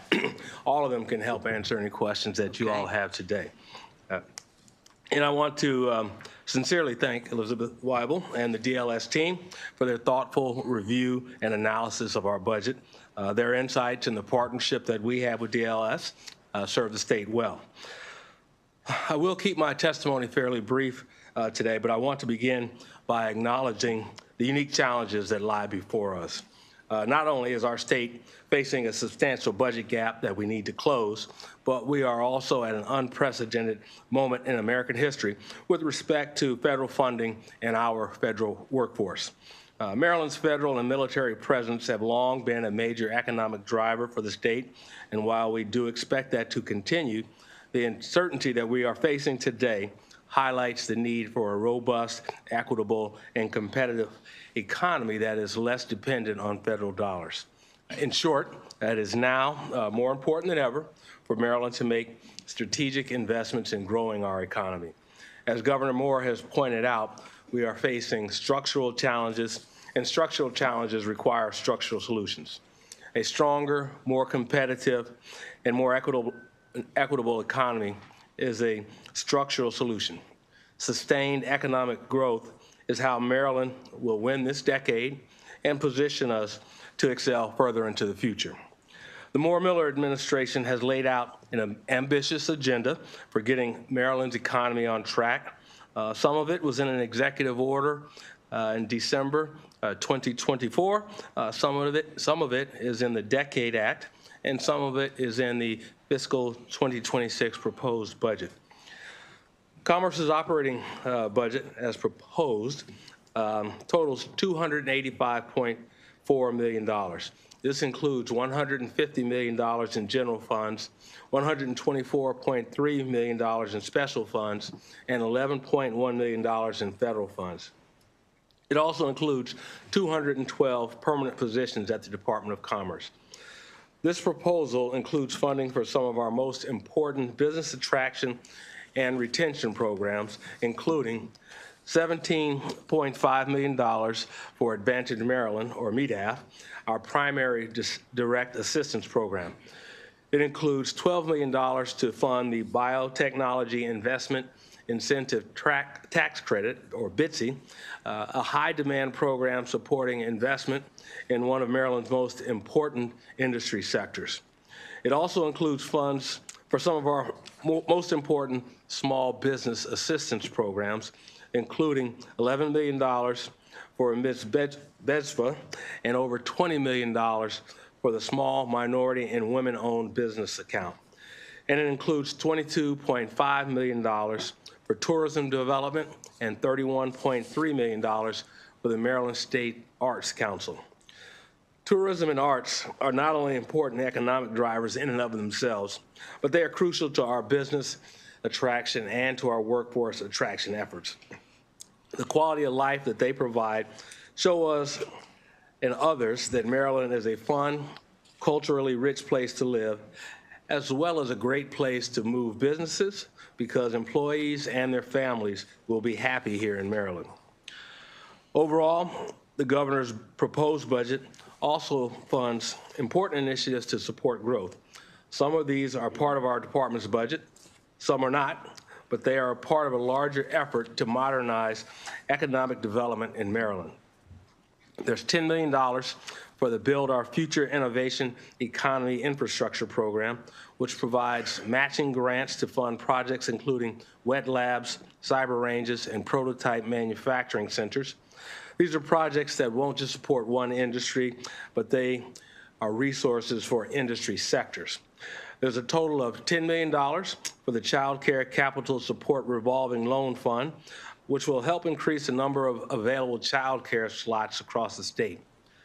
There's $6 million for the Manufacturing 4.0 grant program, which provides matching funds for companies to invest in advanced technologies so that they can remain competitive and drive growth. I'd particularly like to highlight two other items because they illustrate the administration's focus and strategy for economic development. The first is $27.5 million for the Capital of Quantum Initiative at the University of Maryland at College Park. The university is already a leader in quantum development, and these funds are expected to leverage nearly $70 million in further investments from the university and other entities over the next 5 years. We want the latest and the largest breakthroughs in quantum to happen right here in Maryland. We are uniquely positioned to dominate this industry, but we must act now. Quantum, along with artificial intelligence, is one of 3 high-growth lighthouse industry sectors on which we'll be focusing in the coming years. The others are life sciences, with a focus on computational biology, and aerospace and aviation, with a focus on positioning, navigation, and timing. The Capital of Quantum investment includes $10 million in capital funds to support the construction of a new headquarters for IonQ, a University of Maryland spinoff and the first publicly traded quantum company. They are a global leader in quantum, and we want to make sure that they stay a leader and that they stay right here going forward. The second item I want to mention is $25 million to capitalize the existing Sunny Day Fund, which we would like to become a tool for business attraction, not just for business retention and expansion. In separate legislation, we are proposing renaming and reconfiguring the program into the Strategic Closing Fund, but the budget that we are in this budget, we are requesting the funds. I'd like to turn now to the DLS recommendations. We have included our full written responses with our written testimony, and we do concur with several of the recommendations. Recommendations 6, 7, and 11. Recommendation 6, swapping general funds to special funds for the RISE Zone Rental Assistance Program. We concur with recommendation 7, swapping general funds to special funds for the Maryland New Start Microloan Program. And we concur with recommendation number 11, making $10 million of the Sunny Day Fund appropriation contingent on the enactment of legislation establishing the Strategic Closing Fund at the Department of Commerce. And we have provided the requested updates on the number of vacancies in the department, provided an update on our Winning the Decade report, provided an update on the implementations of Chapters 68 and 69, and we have provided an update on the proposal through the Governor's Decade Act to revamp the RISE Zones program and to move it to MEDCO. You can find our responses in our written testimony, and we will be happy to provide you with a link to our Winning the Decade report. But we also respectfully disagree with several of the DLS recommendations, and I would like to address a few of these points. I'll begin by saying that we absolutely respect the seriousness of the fiscal challenges Maryland is facing, and we share the desire of DLS to address these challenges. But now is not the time to constrain investment in Maryland's economic growth. Briefly and respectfully, we disagree with recommendation number 1, proposing a reduction in funding for the travel expenses in the Office of Business and Industry Sector Development. This funding is necessary to support the governor's international trade missions in the upcoming year. And while travel costs have increased across the board since COVID-19, our travel budgets have remained flat or even decreased. We also respectfully disagree with recommendation number 2, deleting the proposed grant funding to Ignite Capital. This is an important opportunity to spur economic growth and foster redevelopment in historically disinvested communities in Baltimore City. We respectfully disagree with recommendation number 3, reducing funding for the Maryland Manufacturing 4.0 grant program. The mandated funding level of $1 million is simply insufficient to meet the demand for this program, which received far more applications than it could fund in the 2025 program year and saw a return of more than double the state's investment. We respectfully disagree with recommendation number 4, reducing funding for the BioHub Maryland initiative. The biomanufacturing sector is rapidly expanding, but there is a significant skills gap in Maryland's existing workforce. Not only will the full $2 million proposed help address that gap, it is far less than our competitor states are investing in similar programs. This is an area where we can clearly see that we are being outperformed by our peers who are willing to invest more in biotechnology training. We respectfully disagree with recommendation number 5, reducing the allowance for the Build Our Future grant program. Funding was shifted from this program to our Manufacturing 4.0 program in fiscal 2025. Yet, there was significant interest in the Build Our Future program with 90 applications and a potential total spend of over $355 million. The intent was to return this program to its full $10 million appropriation in fiscal 2026, and a reduction in available funding will mean important projects in targeted industries do not happen and that Maryland does not benefit from the resulting investment. Commerce also respectfully disagrees with recommendation number 8 to reduce funding for the Tourism Development Board, which will have immediate and long-term economic consequences. Specifically, this will leave only $3.5 million for the Office of Tourism Development to market, sell, and develop the state as a competitive travel destination. Again, far less than our peer and competitor states. And this will also have a ripple effect as reduced visitation leads to economic downturn and employment in areas that depend heavily on tourist dollars. We respectfully disagree with recommendation number 10, suggesting a possible reduction of funding to the Maryland State Arts Council. This would negatively impact Maryland's artists and art community, as well as our business and attraction efforts. We respectfully disagree with recommendation number 12, reducing the proposed funding for the Sunny Day Fund, which the administration wishes to reconfigure as the Strategic Closing Fund. The full $25 million is a critical component to communicating the state's commitment to attracting new businesses and, more importantly, enabling the program to address business attraction opportunities quickly so that we do not miss out on them. Lastly, Commerce also respectfully disagrees with the recommendation to limit the total value of the Maryland Film Production Activity Tax Credit in the BRFA.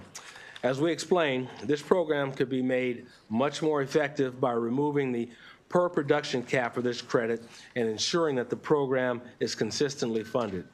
This BRFA proposal would significantly undermine the state's ability to attract productions and further damage an industry that has been struggling over the past 2 years, first due to labor strikes and then due to the Los Angeles wildfires.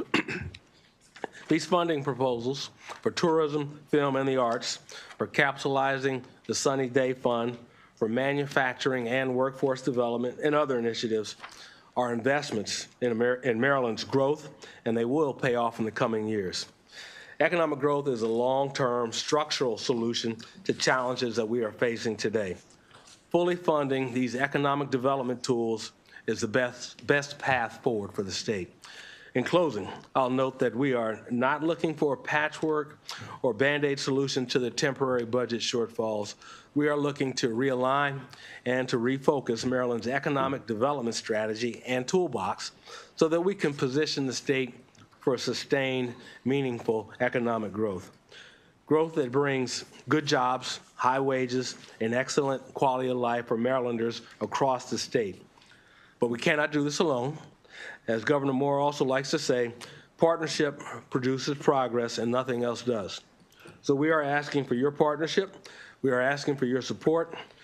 Maryland can win the decade, but only if we work together. We respectfully request that you approve the Commerce Department's fiscal 2026 budget as submitted. Thank you. Thank you. I can't say that we disagree with you on any of those, but we're dealing with a budget this year that's something like we've never dealt with before, and we know there are going to have to be cuts made somewhere. So we just look forward to working with you to make the best of whatever we can come up with solutions together. Will be the best way to get through it. Yeah. I understand and appreciate your perspective, and I share your perspective. Thank you. Thank you. Okay, who else on your panel wants to speak today? Are you? They're available to answer any questions you all might have, ma'am. Senator Quarterman, anything? Okay, thank you. Thank you. Thank you. Okay, let's do, we got Jennifer Lahat. That's me. That's you, that's the whole, Stephen Rice, Sarah Mickey, Stephen Scarrett Davis, that was you, David Spear, Ricardo Ben, Amanda Hoff, Abigail Vitaliano, Nicholas Cohen, Matt Libber, Camille Kashaka,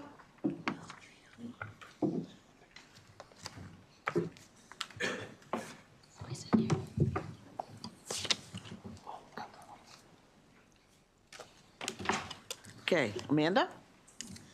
Good afternoon, Senator King and members of the subcommittee. My name is Amanda Hoff. I am the Executive Director of the Howard County Tourism Council. As such, the Howard County Tourism Council strongly supports fully funding the Maryland Tourism Development Board's budget, and we respectfully request that you reject the proposed cut of $6.3 million as suggested by the Department of Legislative Services. As you will hear from my colleagues across the state, tourism is a vital economic engine. In 2023, our state welcomed 45 million visitors who spent more than $20 billion. Tourism businesses and operations supported 190,000 jobs. As a result, state and local jurisdictions benefit from more than $2 billion in tax revenue. Each Maryland household would need to be taxed an additional $1,027 to replace this visitor-generated revenue. These figures demonstrate the significant role tourism plays in our economy, yet in 2025, Maryland ranked last in annual tourism appropriations to our neighboring regions.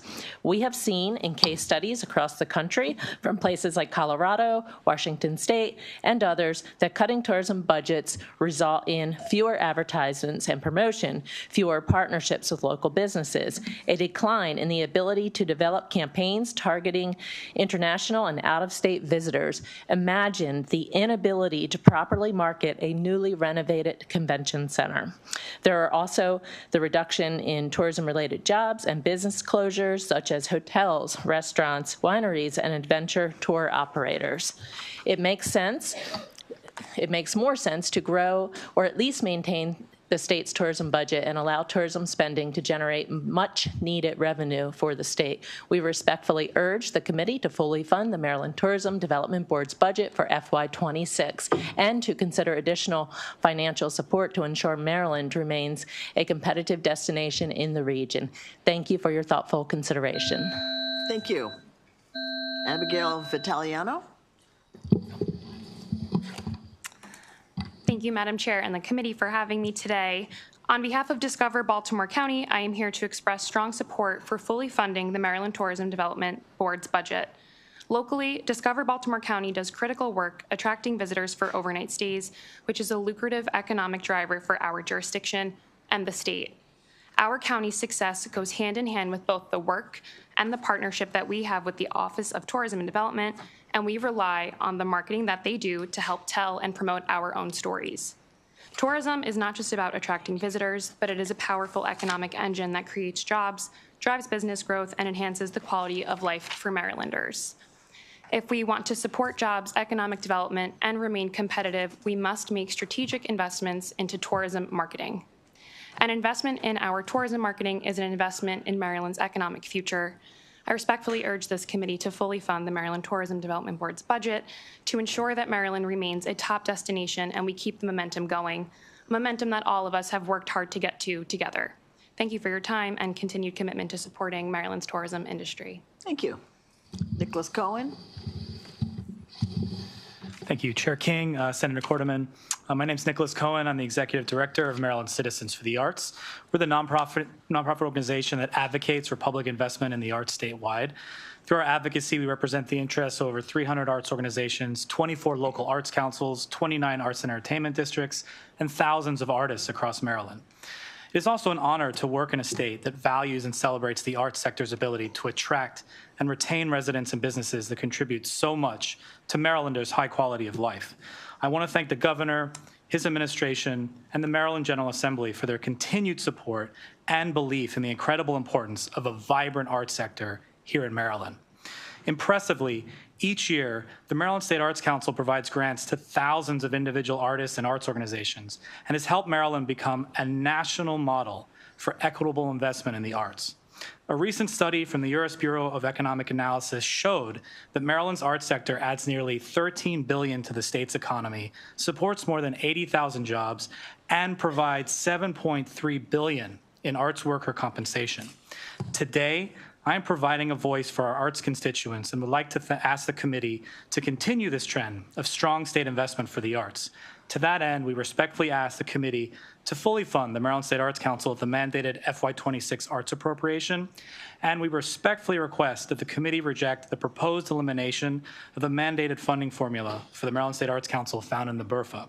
The Maryland State Arts Council ensures that this appropriation reaches every corner of the state.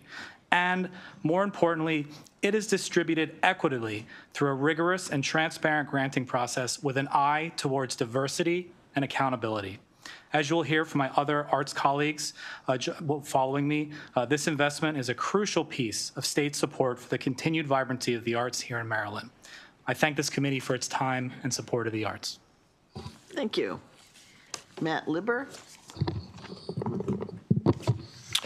Chairman King, Senator Quarterman, thank you for having me today. My name is Matt Libber. I'm the Executive Director of the Maryland Soccerplex as a day job, but I'm here representing the Maryland Tourism Coalition, and we strongly ask you to fully support the Department of Commerce's budget. The rest of my colleagues, they're going to give you a bunch of facts and figures. I want to give you some real-world things to think about. Ms. Hoff mentioned this before, but we're being drastically outspent by our neighboring states. We're spending about $15 million on tourism. D.C. spends $45 million. Pennsylvania spends $31 million. Virginia spends $24 million. And the biggest shock of all, West Virginia spends $33 million on tourism.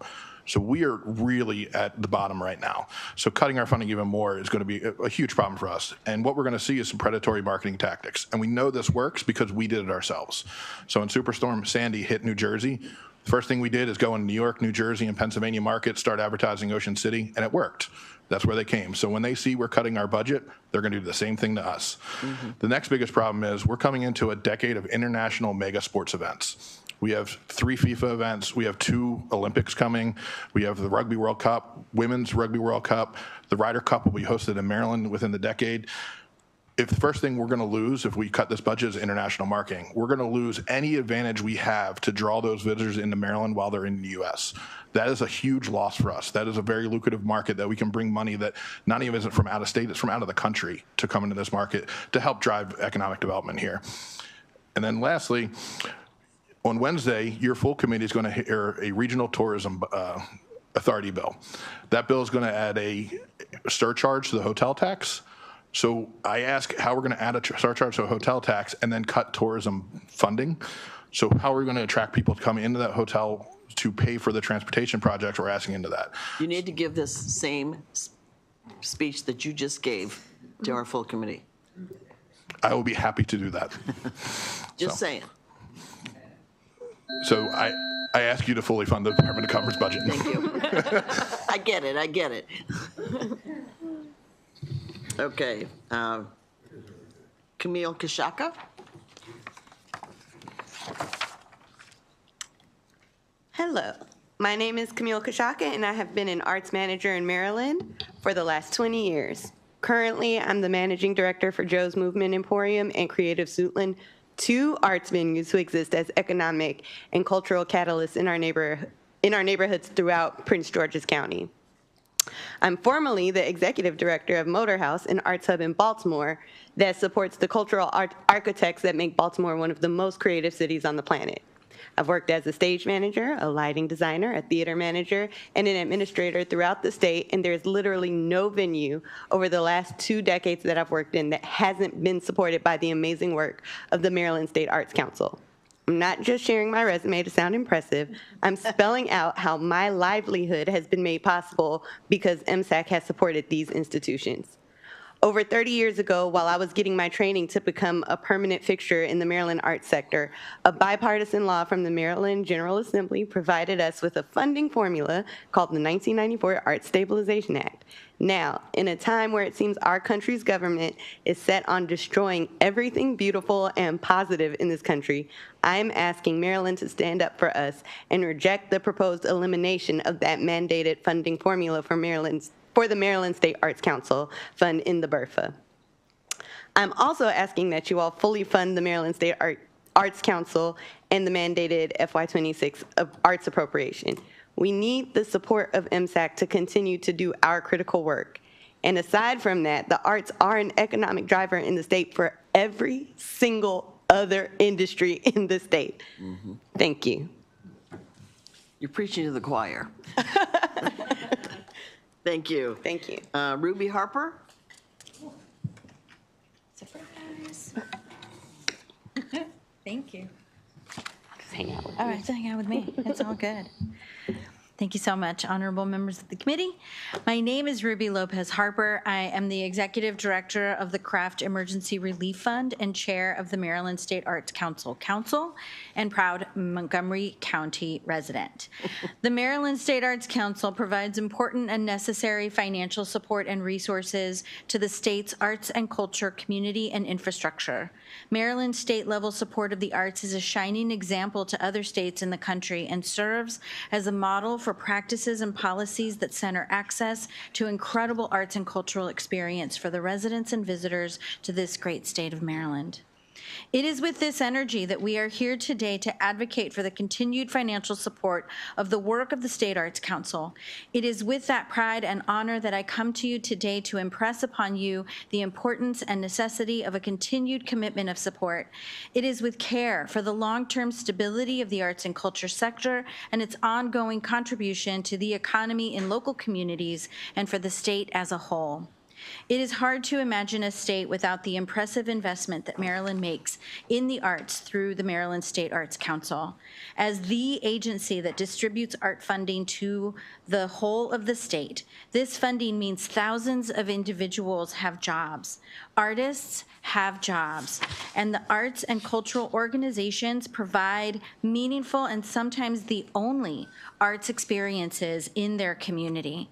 When the Maryland General Assembly passed the 1994 Arts Stabilization Act, they did so to ensure funding would exist in the future for the arts and culture sector in Maryland. They did so not knowing whether or not we would be here in 2025 fighting for the heart of that work. I stand here before you today as an arts administrator, an adjunct professor of arts and community engagement, as a national leader in disaster relief for craft artists, but most importantly, as a citizen of this great state, and as a voice for many, with many, who care about the thrivability of the arts in Maryland. To that end, we respectfully ask the committee to fully fund the Maryland State Arts Council at the mandated FY26 arts appropriation, and that the committee reject the proposed elimination of the mandated funding formula for the Maryland State Arts Council Fund in the BRFA. Thank you. Okay, I think I skipped over some of you sitting there at the table, and I can't even find you on my list here. But Sarah, I know you've been here. Good afternoon, Chair King, member of the subcommittee. I'm Sarah Mirsky-Mickey. I'm the Deputy Director of the Baltimore Jewish Council, which represents the Associated Jewish Community Federation of Baltimore, its agencies, including the Maryland Israel Development Center. I'm here in support of the department's $300,000 allocation for MIDC. Maryland has over a dozen trade partnerships funded with countries, including, at least from 2020, the UAE, Brazil, Australia, China, and Colombia. You will hear that the relationship with MIDC is special and that Israel is the only country, and this is false. These partnerships are aimed at creating business opportunities in Maryland. However, unlike, I believe, all of these other partnerships, funding for MIDC goes directly to a Maryland organization which employs Marylanders.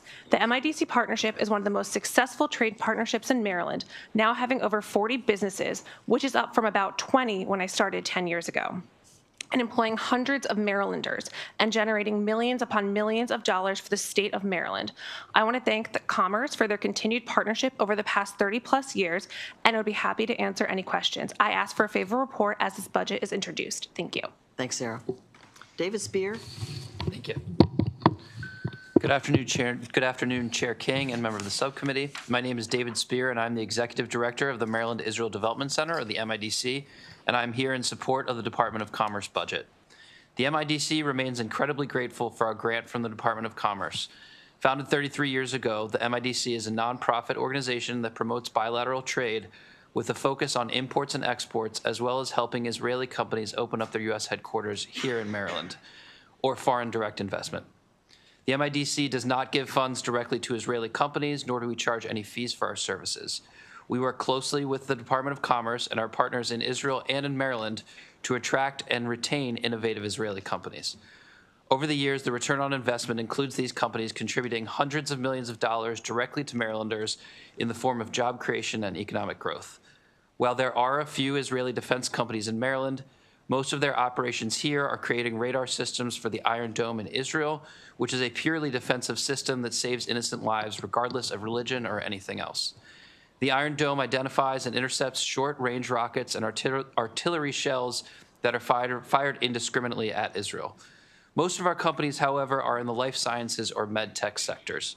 One such company created an app for visually impaired and blind people to be able to navigate public spaces more easily with a focus on inclusivity.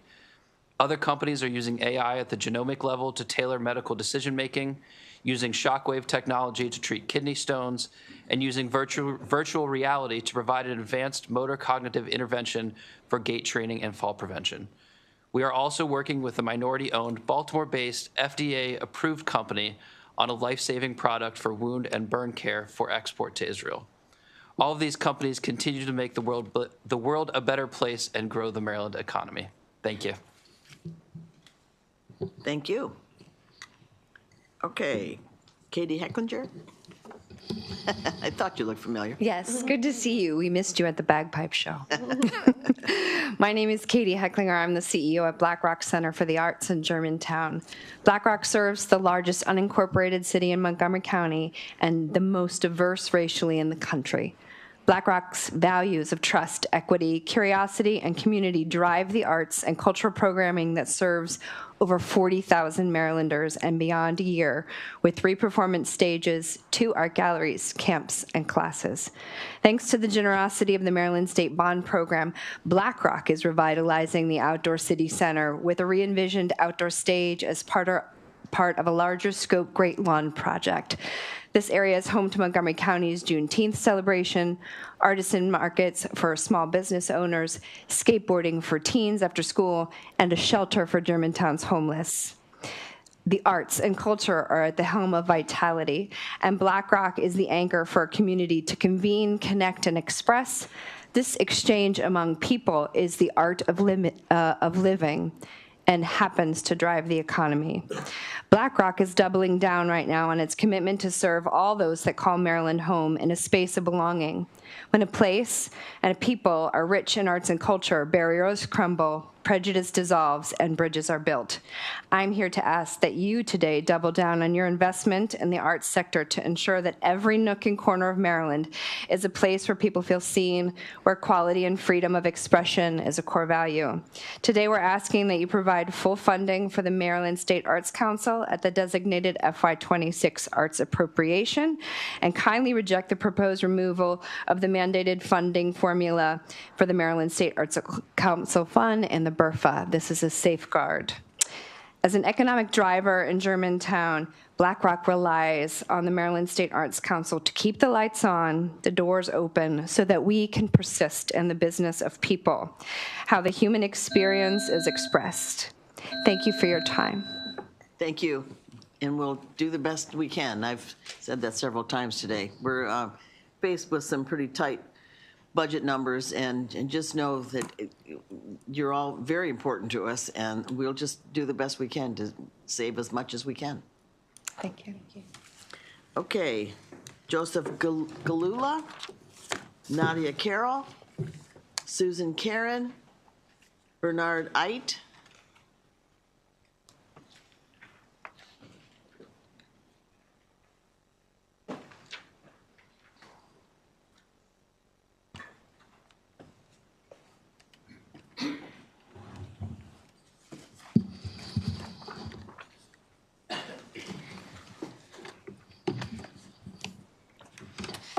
I guess I'll go. I don't see Joseph here, so. Okay.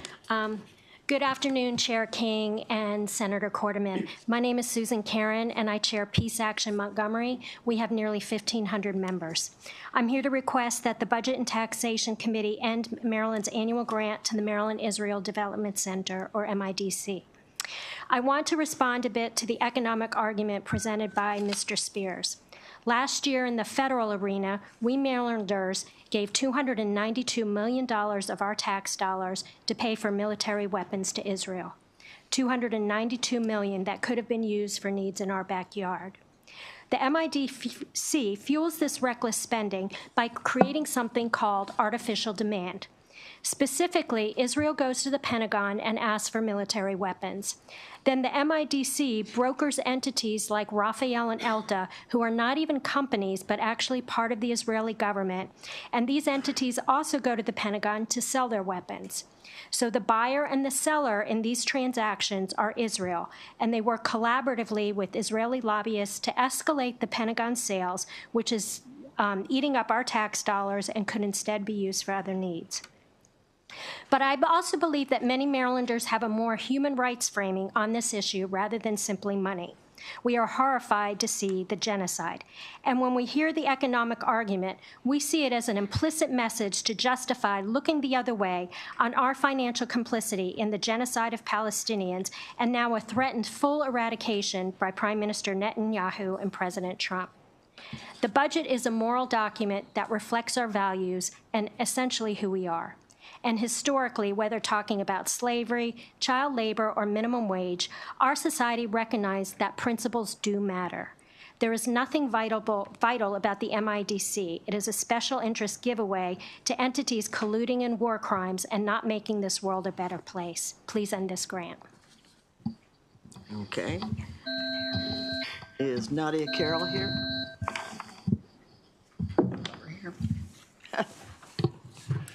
Good afternoon, Chair King. I'm a District 18 constituent, homeowner, and taxpayer for over 32 years. I'm here to request that the committee end Maryland's annual grant to the MIDC. Funding the MIDC with Maryland tax dollars is not fiscally responsible, as the federal government, under the auspices of the U.S.-Israeli Scientific and Business Cooperation, has for years provided matchmaking services between Israeli and American companies, providing the funding for Israeli tech, cyber, homeland security, and energy businesses through various foundations. Just to cite two, Bird Cyber received $6 million in fiscal year 23, Bird Homeland Security, $15 million. We don't have a Maryland-Norway, Maryland-Japan, Maryland-Mexico Development Center, as the Maryland Economic Development Office already serves businesses from all other countries. So Israeli companies can also be served by our existing offices, and we should save money by consolidating these offices. Meanwhile, families in Maryland are being told that there will be no funds for lists for the developmentally disabled. The trust fund for 988 is not fully funded, yet 988 services save lives and save money compared to 911 responses. There are not enough psychiatric beds across the state. Yet our tax dollars are going to companies who provided the technology for the destruction of a mental health hospital in Gaza. I have personal experience with the lack of services for our developmentally disabled population and the serious lack of emergency psychiatric hospital beds across the state. I never could obtain list funding. It is always underfunded. I once spent 12 hours in an emergency room waiting with my child who needed a psychiatric bed, and before one became available, I had to leave her alone in order to go to a different hospital to get my scheduled cancer radiation treatment. Every one of my District 18 has emphasized the budget's a moral document. Do we fund mental health and disability services that Marylanders need, investments to make them more productive? We abolished the death penalty. Why should we fund death merchants to kill people in other lands? Thank you. Okay, then we have Bernard Height, is it? Bernard Height, thank you. Madam Chair, good afternoon. My name is Bernard Charles Height. I represent the Southern Maryland chapter of the Democratic Socialists of America, which advocates for the interests of the working class and marginalized communities. I'm here today on behalf of Southern Maryland DSA to oppose the annual grant to the MIDC.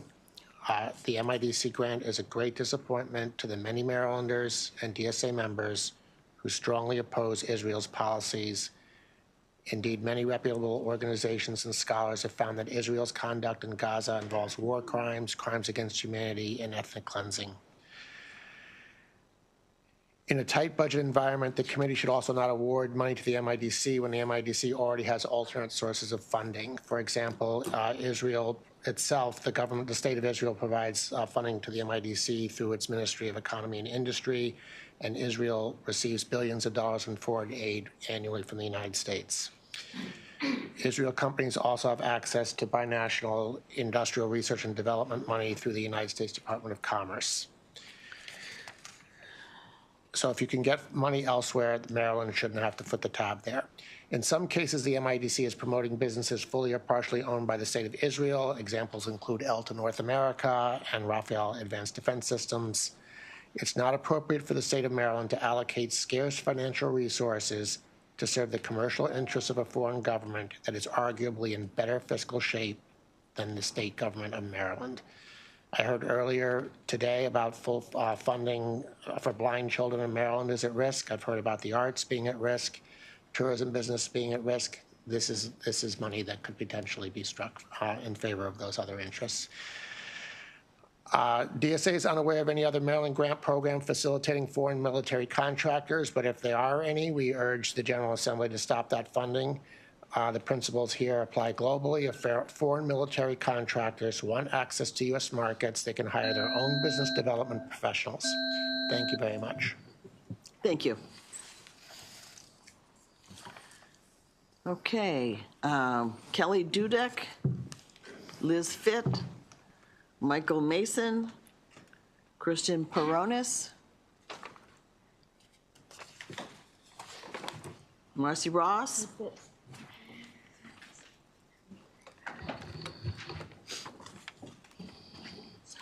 Good afternoon, Chair King and Senator Cardamon. My name is Kelly Dudek, and I'm the owner and founder of Cultivate and Craft. We're a business that supports and promotes value-added agriculture, agritourism, and craft alcohol in Maryland.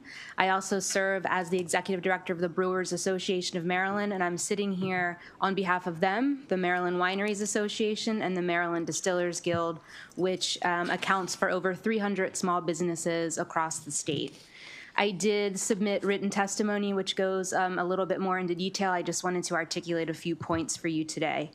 We're here to strongly oppose the proposed $6.4 million cut to the Maryland Tourism Development Board. Governor Moore has said that economic growth is the best way out of Maryland's debt, and tourism is a proven driver of economic growth, as you've heard. Cutting its funding is counterproductive. Tourism is a major economic engine. It supports 263,000 jobs in Maryland and generates critical tax revenue. Maryland's craft beverage industry relies on tourism. Brewers, wineries, and distillers are not just producers. They are destinations that bring in visitors from across the country, support local businesses, and fuel economic growth. Cuts to tourism will hurt small businesses. Less marketing means fewer visitors, fewer sales, and job losses across the state. Value-added agriculture is a $20.6 billion industry in the state. It supports 74,000 jobs and contributes $875 million in state tax revenue. Cutting tourism funding weakens this growing sector. As you've heard, other states are investing in tourism, and Maryland cannot afford to fall behind. We ask that you maintain funding at current levels to protect jobs and revenue, find alternative cost-saving measures that don't hurt high-end industries. I want to thank you for your time. I also know that you're working under extraordinary conditions this year, and I just want to thank you all for your service. Thank you. We're looking at the team approach to get us through all this. We don't know all the answers, but we're sure working on it. Good afternoon, Chair King and Senator Quarterman. For the record, I am Liz Fitzsimmons, and I'm here to respectfully request that the committee reject the proposal to cut $6.4 million to the Maryland Tourism Development Board. I offer the following. The Maryland Tourism Development Board is a legislatively and gubernatorially appointed board, and their mission is to guide activities that develop and market the state as a destination. Created in 1993, the board includes hospitality industry executives from attraction, retail, food service, transportation, and lodging sectors, and participates in budgetary and marketing decisions carried out by the Maryland Office of Tourism. The recommendation of the $6 million funding floor is based on a 2008 mandate that came from the Tourism Promotion Act of 2008, 17 years ago. We know of the inflationary pressures that we have faced since 2008, and advertising tactics have changed dramatically since then, with more options to invite consumers to come to our great state and spend their money at our state tourism-related businesses. The decrease in revenue to the general fund of $13 million from the $6.4 million cut. The programs of the Maryland Office of Tourism have averaged a 2-to-1 return on sales tax revenue. This cut would mean that the state would not realize more than $13 million in sales tax revenue, primarily sales tax codes 111 and 901, which is generated by visitors staying overnight at our accommodations. To echo what Kelly said, we understand that this is a daunting task that you are facing of balancing our state budget, but we are asking for you to support the Maryland Tourism Development Board of $12.4 million as submitted by Governor Moore and reject the cut of $6.4 million to generate $13 million in sales tax revenue. Thank you. Thank you. Let me just say to you, Senator McCray and I got appointed to the Tourism Board probably 2 years ago, and we have never heard anything. We've never been invited to meetings. We've never heard anything from them. Then I would recommend that we get the right addresses for you because. Yeah. Yeah. Okay. Good afternoon, Chair King, Senator Quarterman. I'm Kristen Peronis with Visit Annapolis and Anne Arundel County. I am one of 25 destination marketing and management organizations across Maryland. Many of my colleagues are here behind us really cheering us on, so I might be one person speaking. They're all smiling at you. Perfect. Think of me as 25. That would be a little frightening. Today I speak not only as a representative of the hospitality and tourism industry, but also as a voter and a taxpayer who cares deeply about the future of our economy, and I think we all wear all of those hats. Tourism is a significant economic driver. You've already heard it, but it does bear repeating. In 2023, that meant 45.1 million visitors spent $20.5 billion. To give you a sense of that, for every $1 of a tourism marketing budget spent, 34 came back to the state. That's pretty impressive. What that means for Annapolis and Anne Arundel County are we're about 20% of that total. So we have 6.8 million visitors spending about $4.1 billion. It makes a difference in our county. Beyond the financials, these numbers represent residents, they represent your constituents, and they certainly represent small businesses, as Kelly said. But tourism is an incredibly competitive sector. While Maryland has seen impressive growth, states around us are increasing their investment in tourism marketing an average of 7% a year. Not a decade, not since 2008, every single year. A cut in funding will jeopardize Maryland's competitive position, potentially setting us back for years. Beyond leisure travel, we've worked to expand markets, including international and even more critical, meetings, conferences, and conventions. Growing these markets ensures we're not just relying on the overnight, seasonal, or domestic tourism, but we're building year-round sustainable opportunities to boost our economy. As we approach major events, as Matt said earlier, like FIFA World Cup, World Pride, and America's 250, it's crucial that Maryland remains a strong player in attracting those visitors. Without a robust marketing budget at the state level, our local counties and municipalities will struggle to compete. I urge you to protect Maryland's tourism investment. Please at least level fund the marketing for the Maryland Tourism Development Board. Thank you. Thank you. Michael Mason. Yeah. Thank you, Chair King and Senator Quarterman. Mike Mason here today on behalf of our client, Maryland Association of Destination Marketing Organizations. I'd be remiss if all of our DMOs that are here, if they could just raise their hand. They traveled from Southern Maryland. They traveled from the lower shore, the mid shore, north of Baltimore to be here today. As the Secretary said, you know, it's always constantly looked at as the fun industry, but there's a tremendous amount of hard work that goes into this, that they do to be successful and to bring home the amount of tax revenue that they do. I mean, just in itself being a $20.5 billion industry here and employing over 190,000 people. I've sat in this committee earlier this year, prior to this session, asking not to put further tax burdens on the tourist and on the tourism industry here in the state of Maryland. We're saving each Maryland household $1,027 a year in taxes. Those numbers are tremendous. And so, you know, our work here, you know, with the industry and trying to go out with our regional partners, Matt has already talked about how we're being outspent, you know, from our states. We have kind of floated these graphics out. I've also dropped off letters to everybody from all of our DMOs as well to locally of how important this funding is for us pushing this stuff across the goal line. And we just continue to ask for our support for the tourism industry. DLS earlier this year, before session even started, recognized the importance of tourism in the issue papers and the fiscal briefings when they said that they've seen these markets rebound since 2019 and COVID. And so we just ask we can continue on that trade and not really kind of cut us in this portion so that we can continue to do our fullest capabilities and bring the best visitor experience. Thank you. And you have to keep asking. I mean, We will. You will. Relentlessly. yeah. I'm here every I year. mean, we're in that kind of a situation where if you're not asking, it's kind of deemed that you don't need it. So, That's you right. know, just have to keep asking. We will continue to do that. And we thank you. Okay, I don't know who is left here. I've got a bunch of X's on my sheet. Marcy Ross, is she here? She was on our panel. Yeah. I'm with Commerce.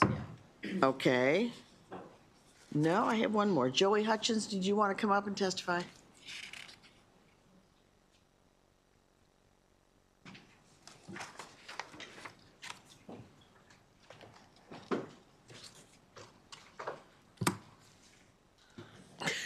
Welcome. I'm sorry you're the last one, my friend. And a veteran. It's okay. There you go. It's all And a good. business owner. Yes. Good, no, Start it off. Come on. Okay, I'd be happy. Well, thank you again, Senator King, and we are very grateful for your continued support for the Veteran Institute for Procurement over many years, and we are thankful for the Commerce Department's support for our program. We have nearly 700 veteran-owned small businesses that we have now trained and graduated that have won nearly $8 billion in revenue here in Maryland. We're very proud of that, and I'm very excited to have you meet Joey Hutchins, who is a business owner, a service-disabled veteran-owned small business, former Marine, and very successful. You're never a former This is Marine. one program. Always a Marine. Once a Marine, always a Marine. This is one program that I'd really like to be sure the governor knows about. Thank I you. mean, there are so many programs, and we can't expect him to know about every one of them, but this is one, well, they're all good, but this is one that I think he'd be particularly interested in, so. Well, thank you. Thank you so much. And Joey? Good evening. Thank you, Chair, and a member of the subcommittee. My name is Joey Hutchins, service-disabled veteran, United States Marine Corps, founder and CEO of Right Direction Technology Solution. I'm a government contractor providing digital transformation, IA, machine learning, information assurance, and variety of service for the federal government. I went through the program here for the VIP, so I felt it's important that I come give you my testimony, how it has impacted me and the company as a whole. I went through the VIP Grow in 2009, which was the first cohort for the first time. Had two years in business, 3 employees, and revenue between 0 to 5 million, but that was like maybe $1,000. So let's just be honest with that. And in 2022, I did the VIP Advance, which 13 years later, I had 123 FTEs. 20 of those FTEs were veterans, 16% of our workforce, and between 15 to 20 million in revenue. And last year, 2004, applied for the VI corporate program, which is going to happen in September of this year. And we're currently at 148 FTEs, 35 FTEs that are veterans, and a revenue between 15 and 20 million. Some examples of how the VIP training has helped me grow is attracting top talent through a reputation for professional development here in the state of Maryland, driving innovation by equipping veterans like myself with the latest technology skills, ultimately leading to increased market share and revenue growth, leadership training for veterans like myself, to improve team performance, reduce employee turnovers, stronger company culture, but also create jobs for the federal market here in the state of Maryland. And with that said, I'd like to thank you for your support here in supporting the VIP, and also it has helped RDTS still exist 13 years after COVID and a lot of other things that has happened. So appreciate it. Wonderful, and thank you for all your effort with that. Yes, ma'am. Program I've followed for a long time, and the Montgomery County Chamber has really been a great champion for that program, and it's a successful one. Thank you. Thank you. Okay, is there anyone left here that has something to say this afternoon?